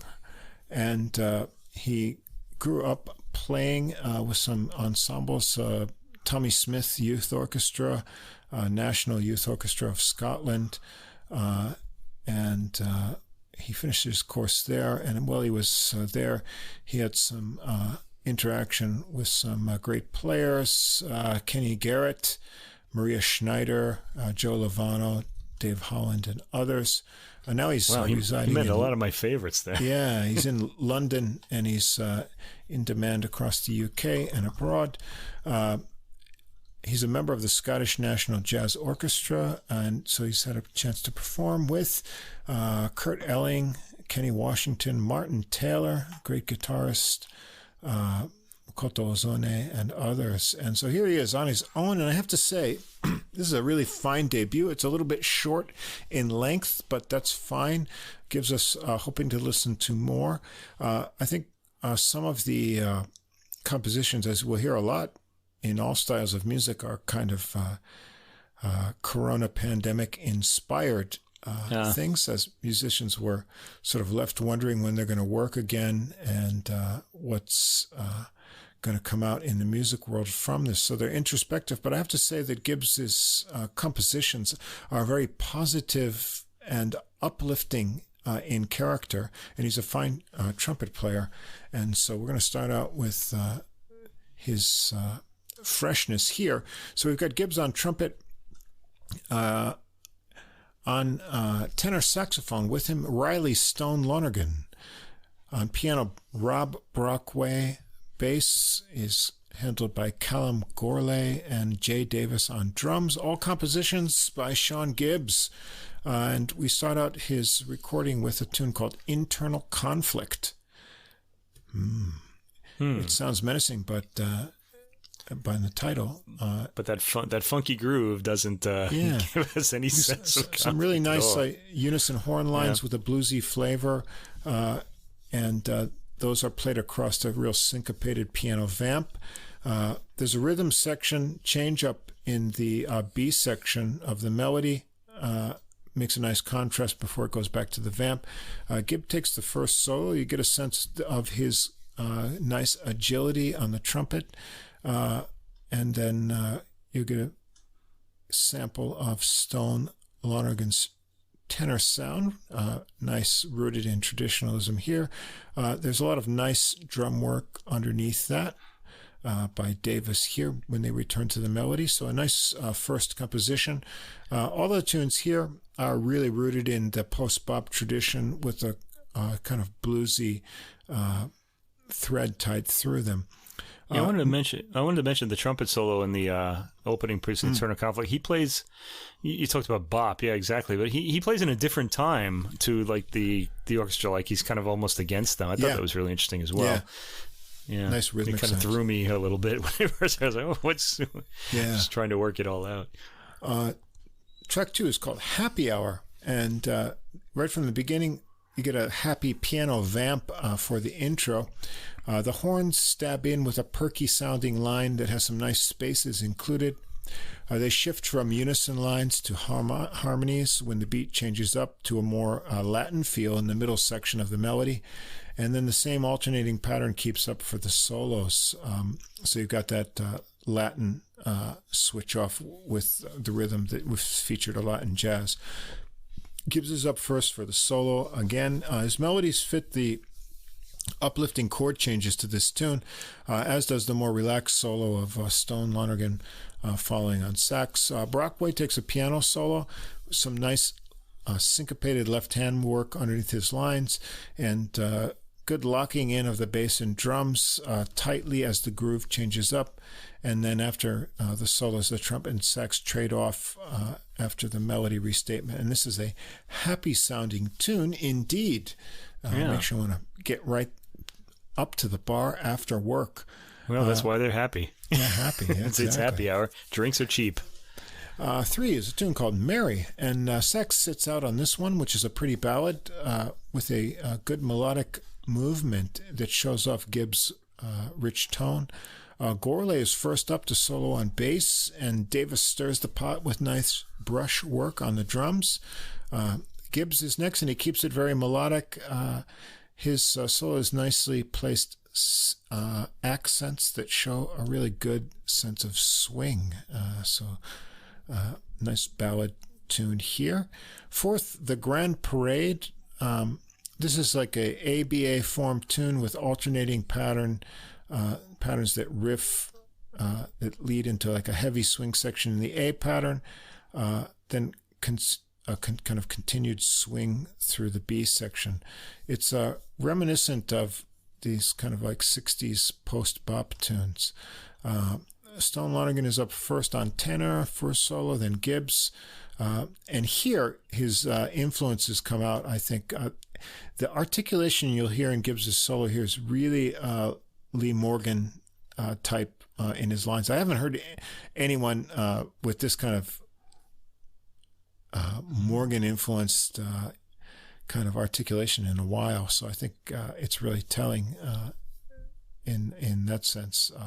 Brockway's up next on piano, and on the melody return, they alternate the riff section with drum solo spots for Davis, and this is well done, right in the post-bop tradition. So nice tune here. Number 5 is called That's Your Lot. It's got a slinky melody with a bossa-type beat. The contrast of melody and sections is nice with the ending reaching happy-sounding chord sequences. Brockway takes the first solo on piano, the relaxed feel. Gibbs is up next, and he takes a syncopated and bluesy line solo. And then things quiet for another Gourlay bass solo, and he makes it melodic and bluesy all at the same time. 6, Camper Down. This is a slower swinging tune with a melody that starts big and then breaks down into a division of long trumpet notes and syncopated sax over breaks in the rhythm. Gibbs takes another solo, and this one here shows his Lee Morgan kind of articulation influence, I felt. Stone Lonergan is next with a more legato kind of solo. Gourlay gets another bass solo here, and I noticed by this point his solos are very melodic for a bass player. There's a nice pause after all that, right before the melody returns. And we end up only 7 tracks here with the title track, When Can I See You Again? And this is a really nice composition. It's kind of a happy R&B gospel-y feel to it. The trumpet and sax are harmonized over long bass notes. The piano and sax have the trailing bluesy riff to the trumpet's kind of earnest call to meet someone again. Maybe this is kind of pandemic inspired. It's a very catchy melodic writing in this tune. And on the sax, Stone Lonergan gives a nice R&B fused solo. Gibbs is kind of puckish and fun in his solo. And Brockway takes it away on the piano in his as well. So I thought this is a fine debut recording. It's really soaked in the post-bop tradition. And so Gibbs shows really great trumpet playing skills. He's influenced by the greats, and his writing and arranging is excellent too. His tunes overall create an uplifting atmosphere. Normally, I would say when someone makes a debut recording, I want to hear at least 1 or 2 standards in there before you go off on your own compositions. But I thought, in his case, I wouldn't hold that against as a criticism, since his overall concept is very much traditionally steeped, and he shows his influence as well. Overall, in the program, it's short, but he generously shares the spotlight with his sidemen, and he's got a competent rhythm section here that locks and grooves well together. So I thought it's a fine first effort and a really enjoyable recording that will put you in a good mood. That's right exactly from the what I first said. tune. Yeah. Yeah, that's exactly what I said. I said I came away from this with a really positive vibe. And I especially like the pianist on this record. I said that his playing sounds like sunshine. I kept using the word sunny to describe his playing. So he's someone I'd kind of like to hear him on his own and see what he does. You know, so he really kind of drew me in. Yeah, sunshine is not something you'd normally associate with, like, Scotland or London. Maybe that's why. But he's thinking of another place. That's why he learned the piano in the first place. You don't know. But overall, a very happy sounding album, and I like the energy from Gibbs in his playing. Young people, huh? Yeah, in his composition. I had energy once. I still have energy, but it's not all positive. There is that too. Oh boy! All right, so that's the newcomer. Yeah. And now we're going to move on to some more veteran players here. The next album is by a trumpeter who is not a newcomer and probably should be better well known, and that's why we'll talk about him a bit here.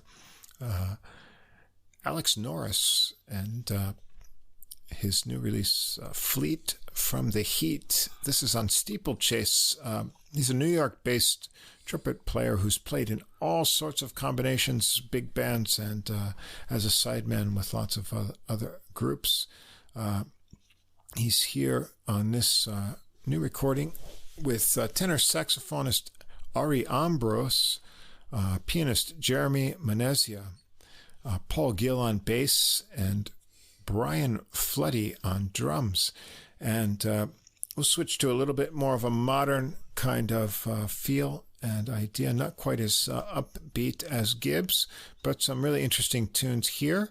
And we on Gibbs's recording, we saved the title track till last. Here it's up front, so we start right out with Fleet from the Heat. It's a hard bop tune with a busy bass line going through it. Norris comes out of the solo right from the gate, and you'll see he has got competent trumpet playing skills with some great articulation. He uses intervals well in all of his solos here, but he does so fluidly. So rather than playing scale-like lines, he's a player who incorporates intervals in his solos, but he does so really smoothly. Ambrose has this tenor solo. Here he features some repeated note figures that build into swinging lines, and he reaches up in the upper register for a bit. Manesio's solo has a light touch in his right hand, and then he gets a little bit more forceful as he goes along. When they get to the end of the solos, the horns and piano trade off with Floody on drums before return to the melody head, and the sax plays on a bit before the rhythm section takes it out. I'm wondering on the genesis of some of these tune names. They're pretty funny. Here too. They are funny, yeah. No Fair, It's Mine. Somebody took something of yours. This has got a melody with a kind of repeating question and answer at the beginning section. Norris solos first. I think he's over on flugelhorn here. His solo has unique interval leaps in the lines, but he breezes through them smoothly. Ambrose gets a little growl in his sax solo, and then Manesia takes a turn on piano, mixing in a lot of syncopated chords with his lines, and at the end, Floody gets a little bit of drum time over some vamping. This is kind of a fun tune here. Number 3 is another great What title. Normal? Question mark. Yeah, maybe that's questioning the so-called new normal.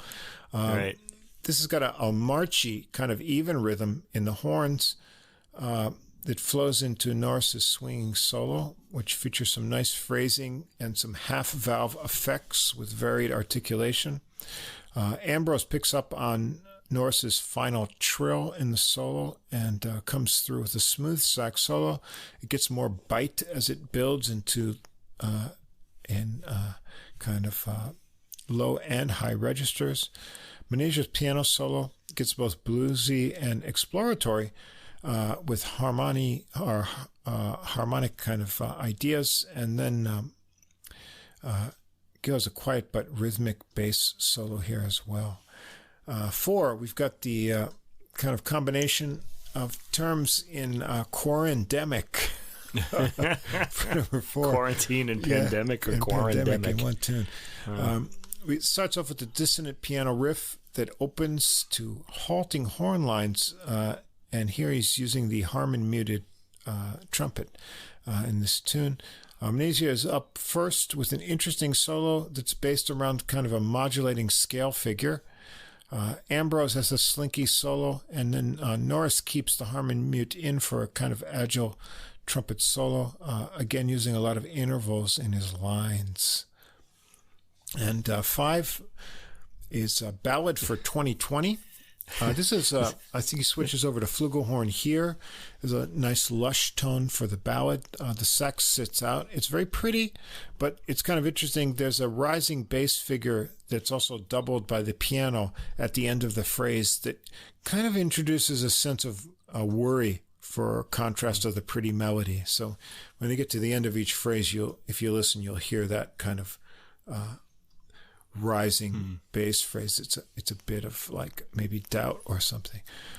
Norris phrases smoothly, leaving just the right amount of space between his statements.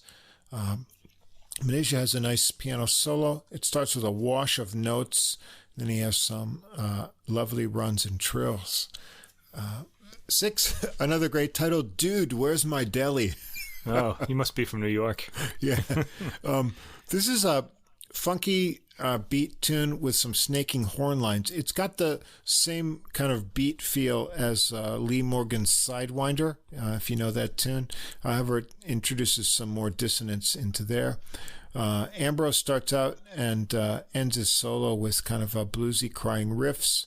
Norris explores the harmonies in his solos. You can really hear Freddie Hubbard, Woody Shaw influence in what he does here. It's a bit more modern kind of concept. And Menegia gets some funkiness in his solo too.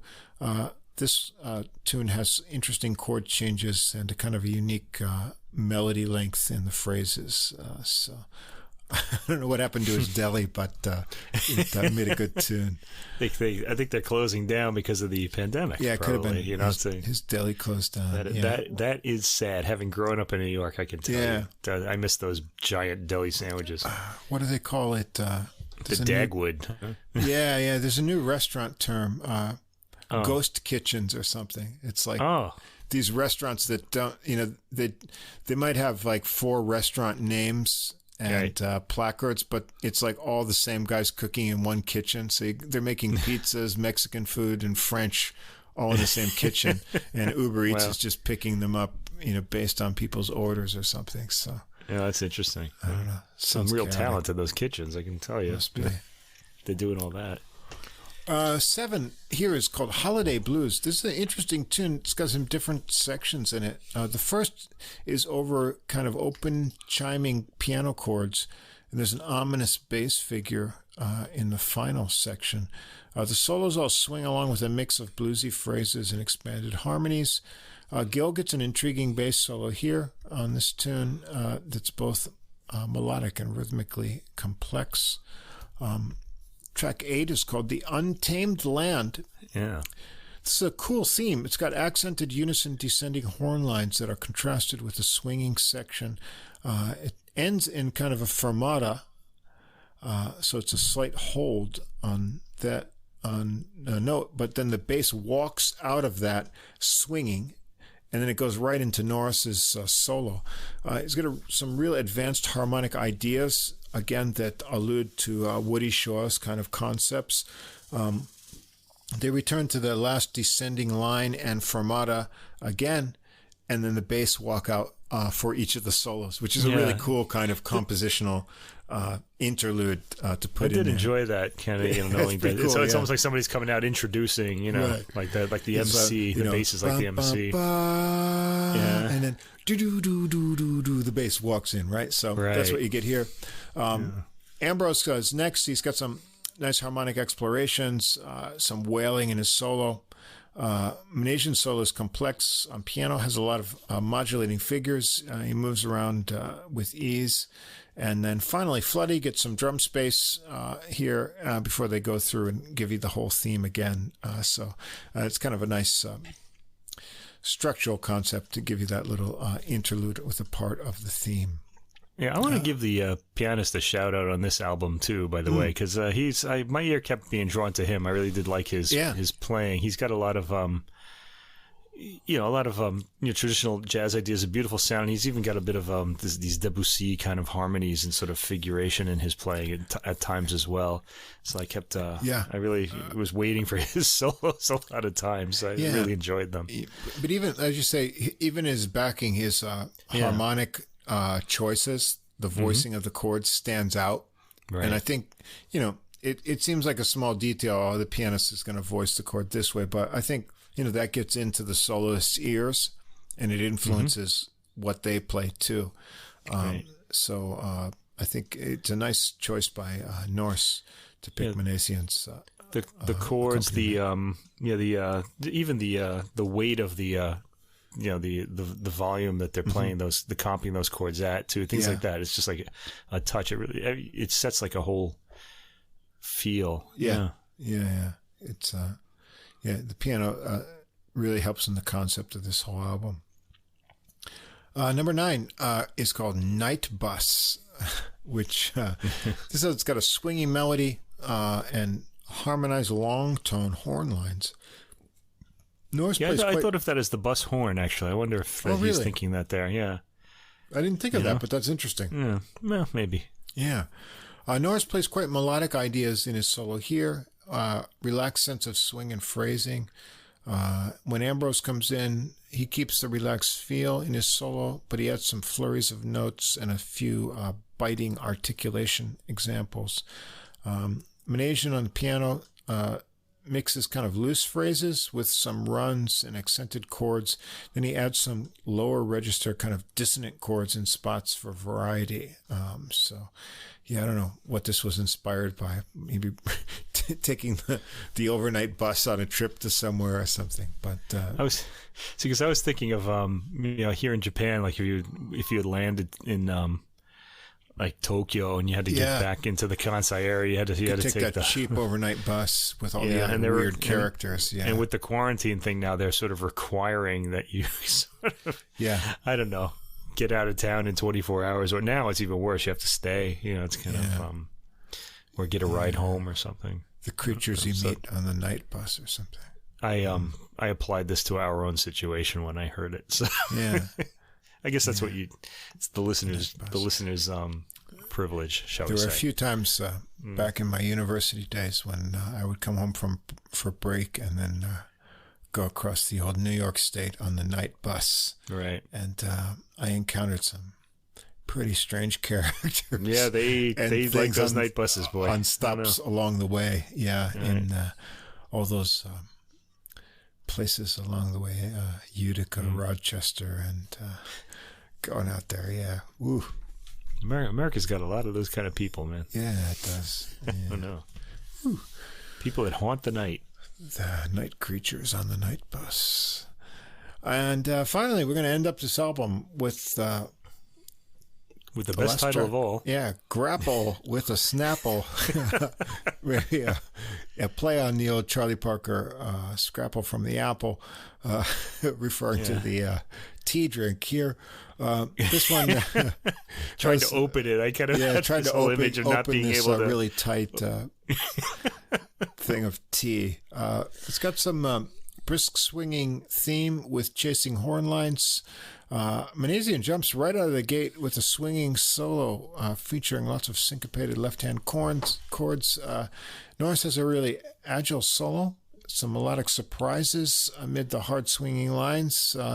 In contrast, Ambrose plays rather softly to start out, but he gets up into the upper register soon thereafter, and then the trumpet and sax trade fours with the drums for a bit before things come to a close. So, a nice effort here, highlighting original compositions by Alex Norris. He's got a really great trumpet technique, mature improvisation style, influenced by trumpet players like Freddie Hubbard, Woody Shaw, but he's got his own thing going, and he writes some nice composition. He's got a good group here, complementing musicians. They groove well together, and Manesia's harmonic concept adds a lot to the inspiration for the individual soloists. So if you want to hear modern trumpet by a great player who probably doesn't get enough recognition, although other musicians often pick him to perform in their groups, check this out. Fleet from the Heat by Alex Norris. Yeah, Fleet from the Heat, Grapple with a Snap. It's got that kind of good alliteration feeling in his titles. Yeah, I'd like to. It's got rhyme. Yeah, I'd like to have a drink with him and hear the inspiration from all these kind of tunes. That would be worth doing. Funny, Maybe between sets Definitely. We can catch him one day here in Japan and that'd be great. And talk to him about that. Yeah, I like this album too. It was good. It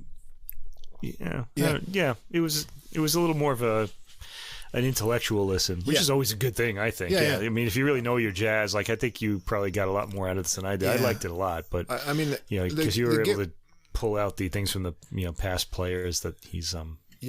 Gibbs is I thought the most upbeat and positive, fresh thing, but Norris is much a veteran player, so I thought go a little bit darker, maybe deeper with that, and we'll end up with one of the modern trumpet masters, Mr. Brian Lynch. And you've probably if you're a jazz fan, you probably know Brian Lynch. But anyways, Illinois-born master trumpet player who came up through all the jazz ranks, playing with Art Blakey and the Jazz Messengers around the New York scene in the 80s when he came to New York. I came to know him a little bit after in a more detailed way because he replaced Tom Harrell in Phil Wood's quintet in the 1990s. It was a big shoes to fill. Along that same time, and from the 80s, he had played a lot through associations with people in the Latin music scene, Hector Lavoe, Eddie Palmieri, and New York scene. And so, 2011 or 12, he released his own great Latin release, Modero Latino, a Latin jazz interpretation on the music of Woody Shaw, and we both like that one a lot. I remember that when that came out. Yeah, that was a Grammy nominee that year. Actually, I think it won the Grammy that year. I think it did, yeah. And so a real great modern trumpet player with aggressive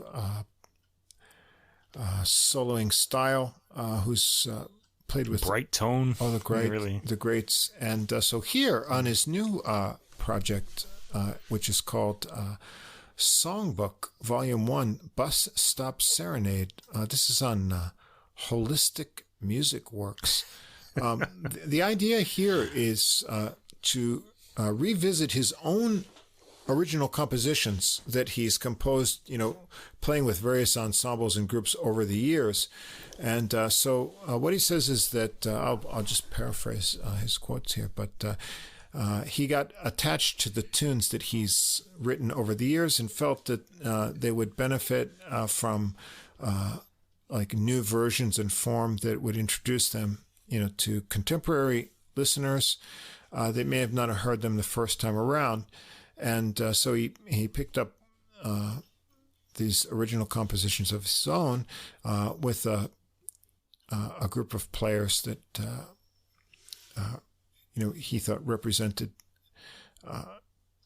who could perform these in the best light with people he's played with before, and so he's going to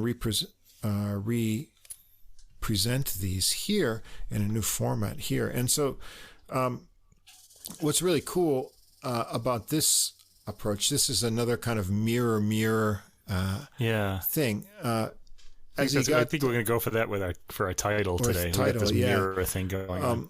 So they had kind of a limited time in the studio to get these things done, and so what they did is they decided to play them through once to get the feel of the tune, and then they would take another take that was supposed to be the album take after they had a run through. But on listening back and further analysis, as often happens, like in jazz or any kind of music, really, like if you ever read about the recording sessions of Gil Evans, he would always record the first impression of musicians when they played a piece. So he always wanted that first take, regardless of whether it had mistakes or other kind of problems, because he felt that was going to be the best overall kind of performance, even if it had mistakes, because people would be emotionally experiencing that for the first time, and that would bring out the best in the musicians.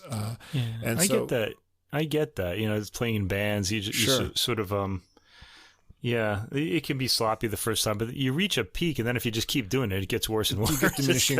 You definitely get diminishing returns. Whether the first is always the best, that's probably not true, but it could be. And so apparently, Brian Lynch, comparing these various or just two takes of most of these tunes, he thought that some of the first takes contained things that were as interesting or more interesting than the second takes, and he couldn't choose between all of them, so he decided he was going to just release all of them. So we get them all here. And so how he's done this is really kind of creative and interesting. He's divided them into two kind of separate sections that he calls the express route, which is generally the second takes and the shorter versions, but not completely so. And then a second grouping that's called the alternate route, which contains mostly the take ones, but there's a few take twos in here, and those are the longer versions. And I guess, when they were playing through the longer versions, they sort of let things go on longer, the solos and so forth, to let the players, feel out the tunes and see what they wanted to do on them. But of course, then when you come back and you listen to them in the studio, you compare solos and what forth, the spontaneous nature of jazz, you realize, oh wow! Even when you listen to your own playing, if you're a musician, you think, well, wow! Sometimes you hear yourself, where did that come from? These ideas come from out there. So he didn't want to choose between the two. So you get on this album a really unique approach. They get the same music played twice. First and second take. A lot of jazz releases have alternate takes, sometimes multiple ones, but oftentimes the musicians are just aiming multiple takes, and then they're going to pick the best one. So here it's just two takes each, which keeps it more limited, and so you've got a double copy of almost everything except for one tune, which is the pivot point. I don't know if it was a time where they were just really satisfied, but we'll get to that at the bottom of the list.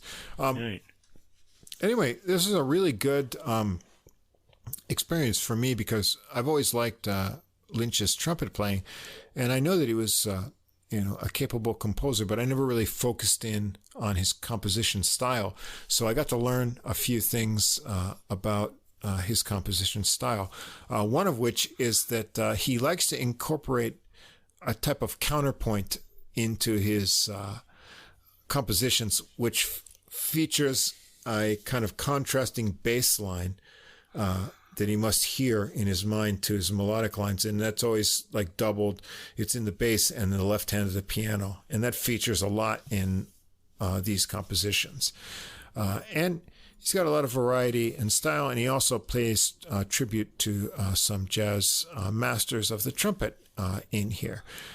So let's go through what he's got here. The express route, the first section, begins with a tune called 24/7. This has got weaving sax and trumpet lines that go between unison phrases.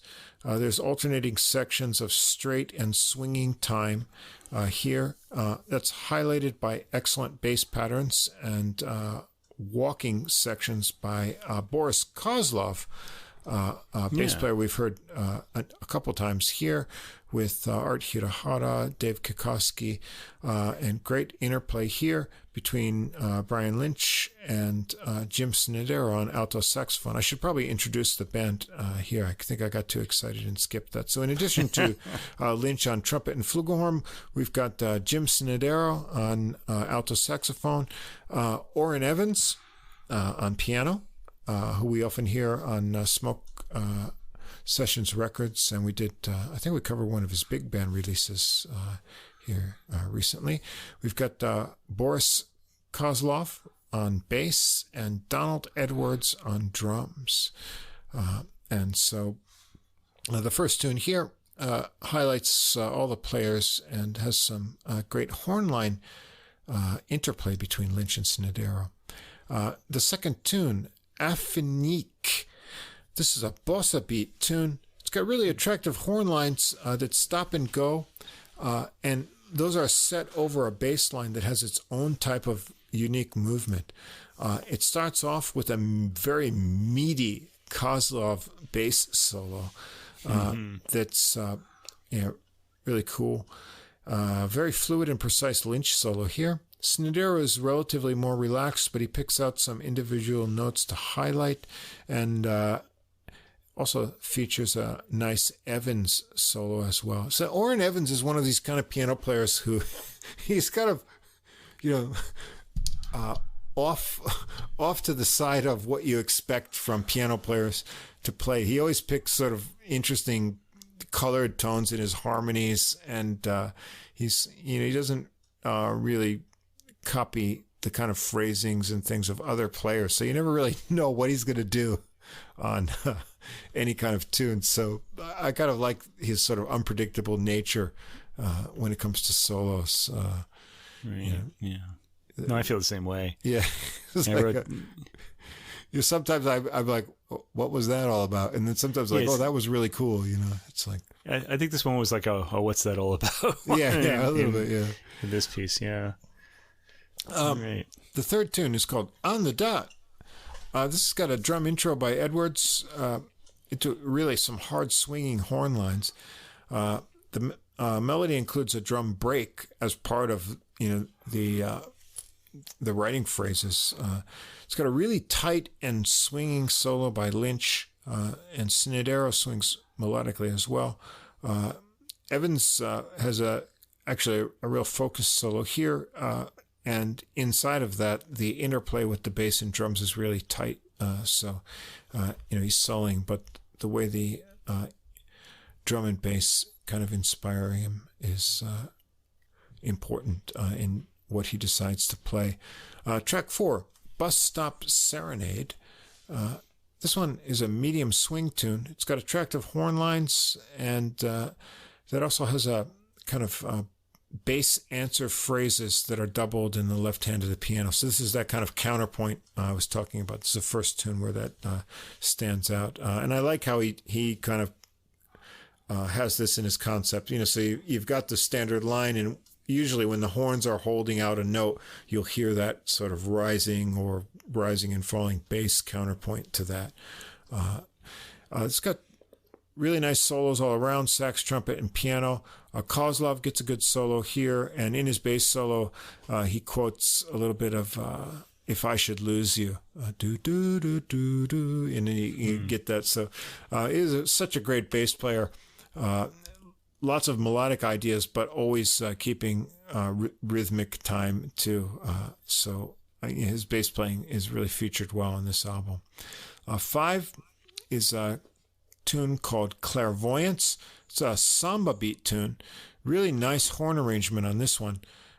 It also has that integral answering bass line and also some intense and precise drumming by Edwards in the beginning and end sections that sandwich the kind of main melody theme. So when you hear the intro and then sort of the outro of the melody, you won't recognize it as a samba because the drumming is kind of heavy. But once that kicks in, and then in the solos, you've got a real kind of samba thing going. Evans is up first for a solo.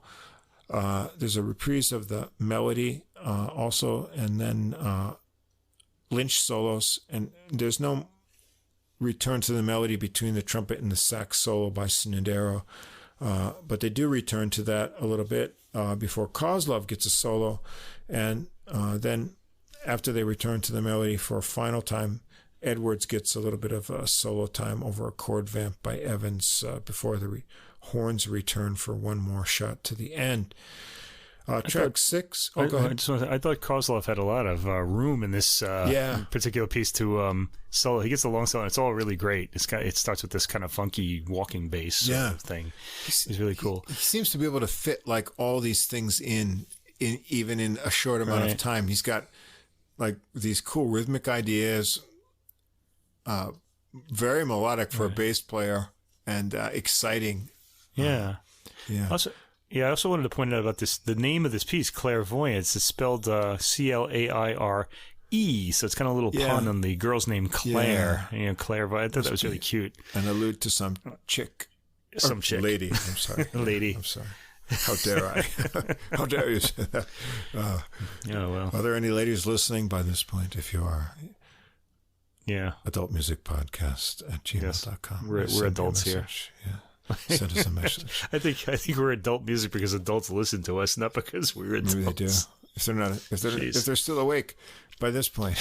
Yeah. But you should be awake for the next tune because well, it'll wake you up anyway. Dedicated to a master of trumpet, modern jazz trumpet, Woody Shaw.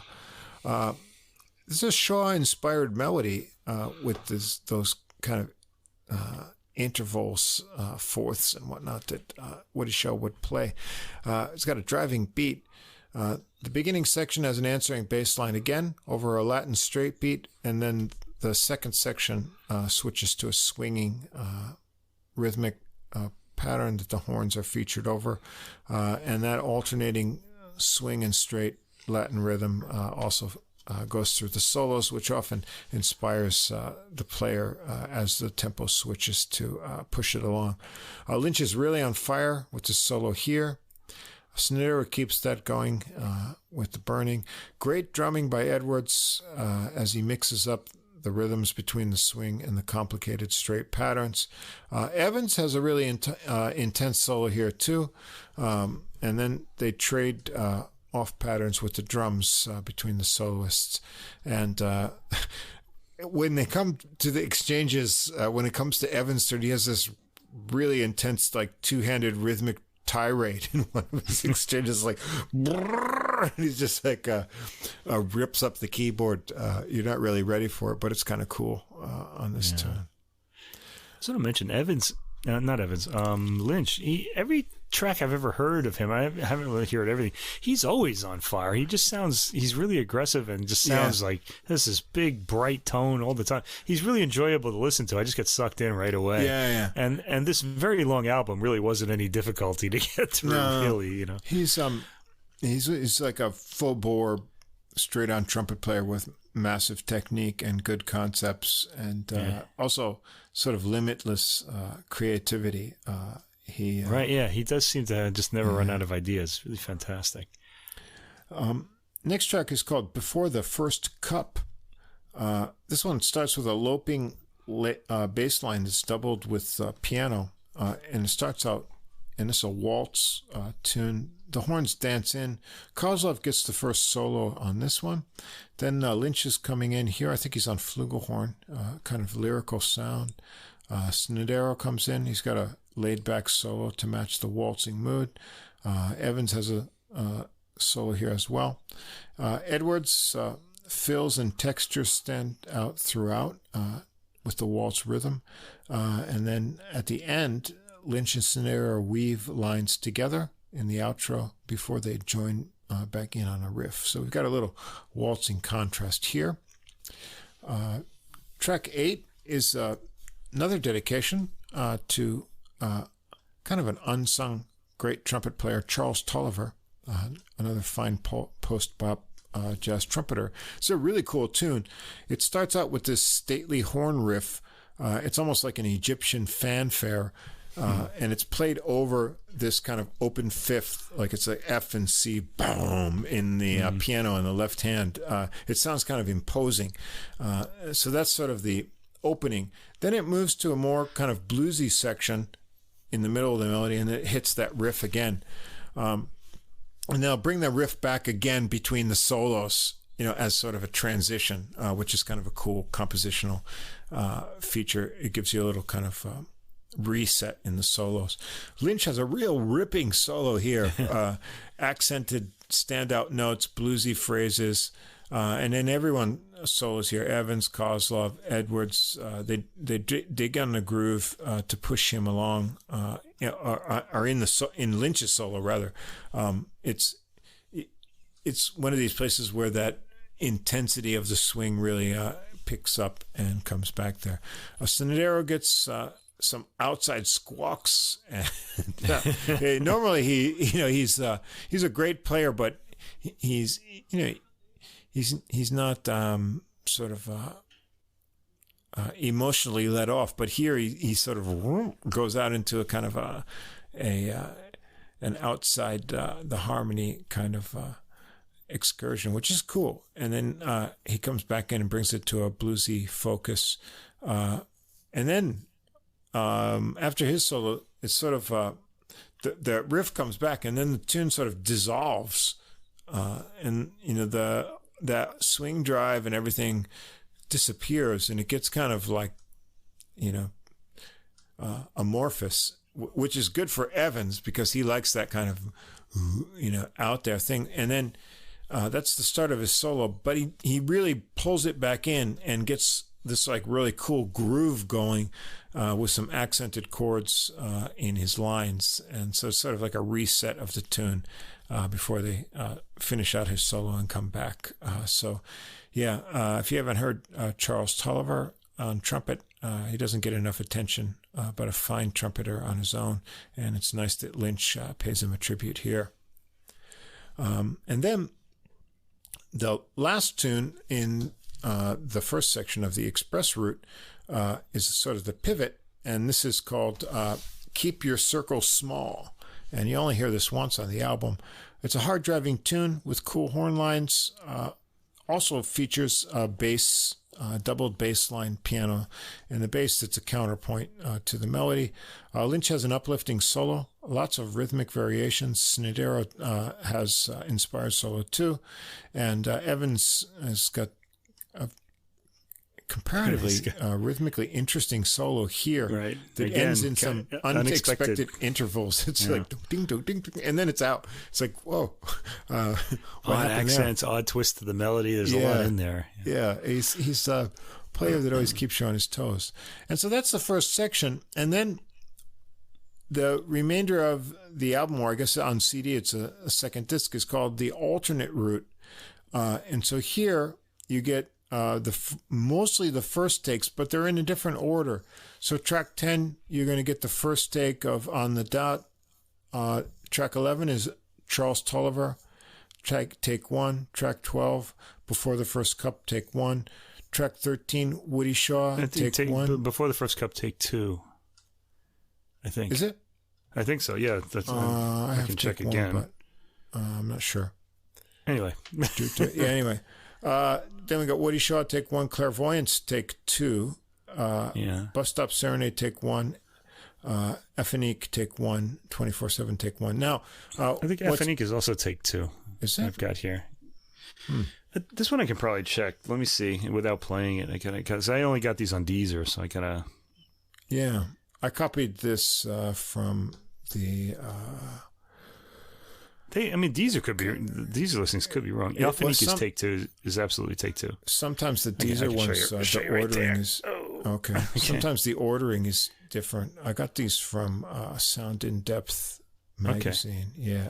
So anyway, well, that's what Deezer said anyway. Most of the second one is take 1 tracks, but there are some take two, where he chose to take one for the first choice. But in general, the take one tracks are longer because they were, having a first playthrough and letting the musicians feel out a little bit more.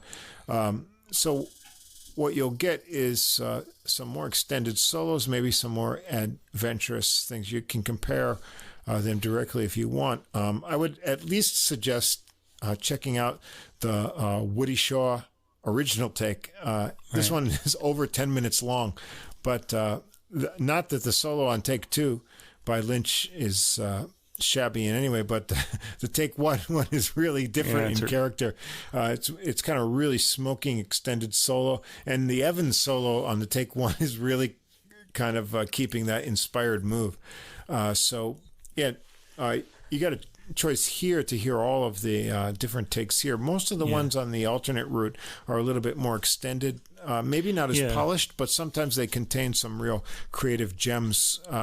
If musicians are thinking, I can do anything I want, or this is the final take that's going to on the album, just that knowledge can influence your decision on how conservative or adventurous you're going to be on that. And in the old days, at least here we've got full takes, but in modern recording, a lot of jazz comes off stilted and not so spontaneous sounding, because when things are recorded in isolation in the studio, the soloists can overdub their parts in some recordings. And so, on the playback, they'll say, oh, I flubbed that note, or that's not what I want to do. Let me record this again. And so much in the same approach as a pop recording will be, the soloist can go back and overdub a line, reaching technical perfection, but leaving out that sort of continuity and then the interplay you get among the musicians. So I think,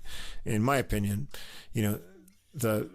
the most exciting and spontaneous kind of jazz things are when, warts and all, the whole take is preserved. And that's what makes most of the great recordings of the 50s and 60s good. Not only was everything recorded live, but you've got a limited number of microphones, so you've got bleed through of the musicians coming through the different mics. So you've got this more full sort of sound stage. And it was recorded as was. Maybe they did, up to 5-6 takes of each tune, and they picked the best one. There was always some imperfection in there, but they picked the one that had the overall best character of spontaneity and groove, rather than worrying about any technical mistakes. So here we've got even in a jazz group, recording in isolation while the track is playing, and you're playing your solo over the. Even that takes a lot of life away from the There's no interplay. I mean, the bass player hears what you're playing, and he changes the chord, and he's going to do this. The drummer hears your rhythms, and he's going to change up where his accents are. Right. There's more of a chance for spontaneity as well. Spontaneity, yeah. And so I like, at least this approach here. They're complete takes. They took them all down. And because the level of musicianship is so high here, even these first takes are just amazing. There's no mistakes here. It's just a matter of, did they have the direction and the arc of what they wanted in development of their solos or whatnot. And even where maybe they may, on the longer tracks, not be as cohesive, there's some element of that solo that's a little bit different and a little bit more experimental that was worth preserving. And so you get both here. And you probably don't want to listen to, all of them back to back, but, maybe compare tracks on a subsequent listen and see what's different, or take the alternate route and see if that's more satisfying and explorative.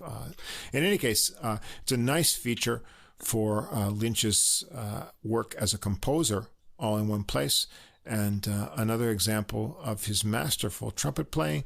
And he's in the company of great musicians. You've got, Snedero's competent alto playing that matches Lynch's inspiration. His solos are good. Kozlov's bass is rock solid and inventive. Edwards' drums is great. And Evans has that unique touch and unexpectedness in a harmony and melodic directions that he brings to a recording session. So a good group and a nice concept. This is an album. It's a mirror image of the tunes that will need multiple listenings to get the most out of what's here. Yeah. Great. Just the whole difference between the musicians was really what made this really great. I personally thought that the takes they used, they sounded brighter. I just liked, they were more in the pocket too. The takes on the main route or whatever that this was called. But I did listen to the whole thing, not all the way through. I heard it in parts, but it was interesting. I mean, you could spend a lot of time picking apart what was different about the solos and all, but I just liked just hearing these five guys together. It just seems like just five unlikely. I mean, if the sounds they were making were actual people, you wouldn't think they'd really like each other very much, but right.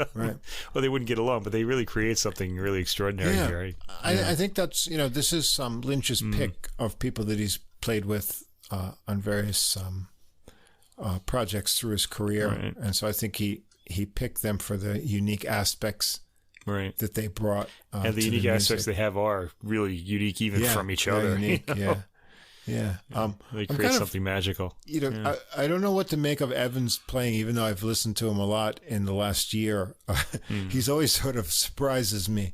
Snedero is a real competent, great player. I know that Mike Ladon is a friend and a big fan of his playing too.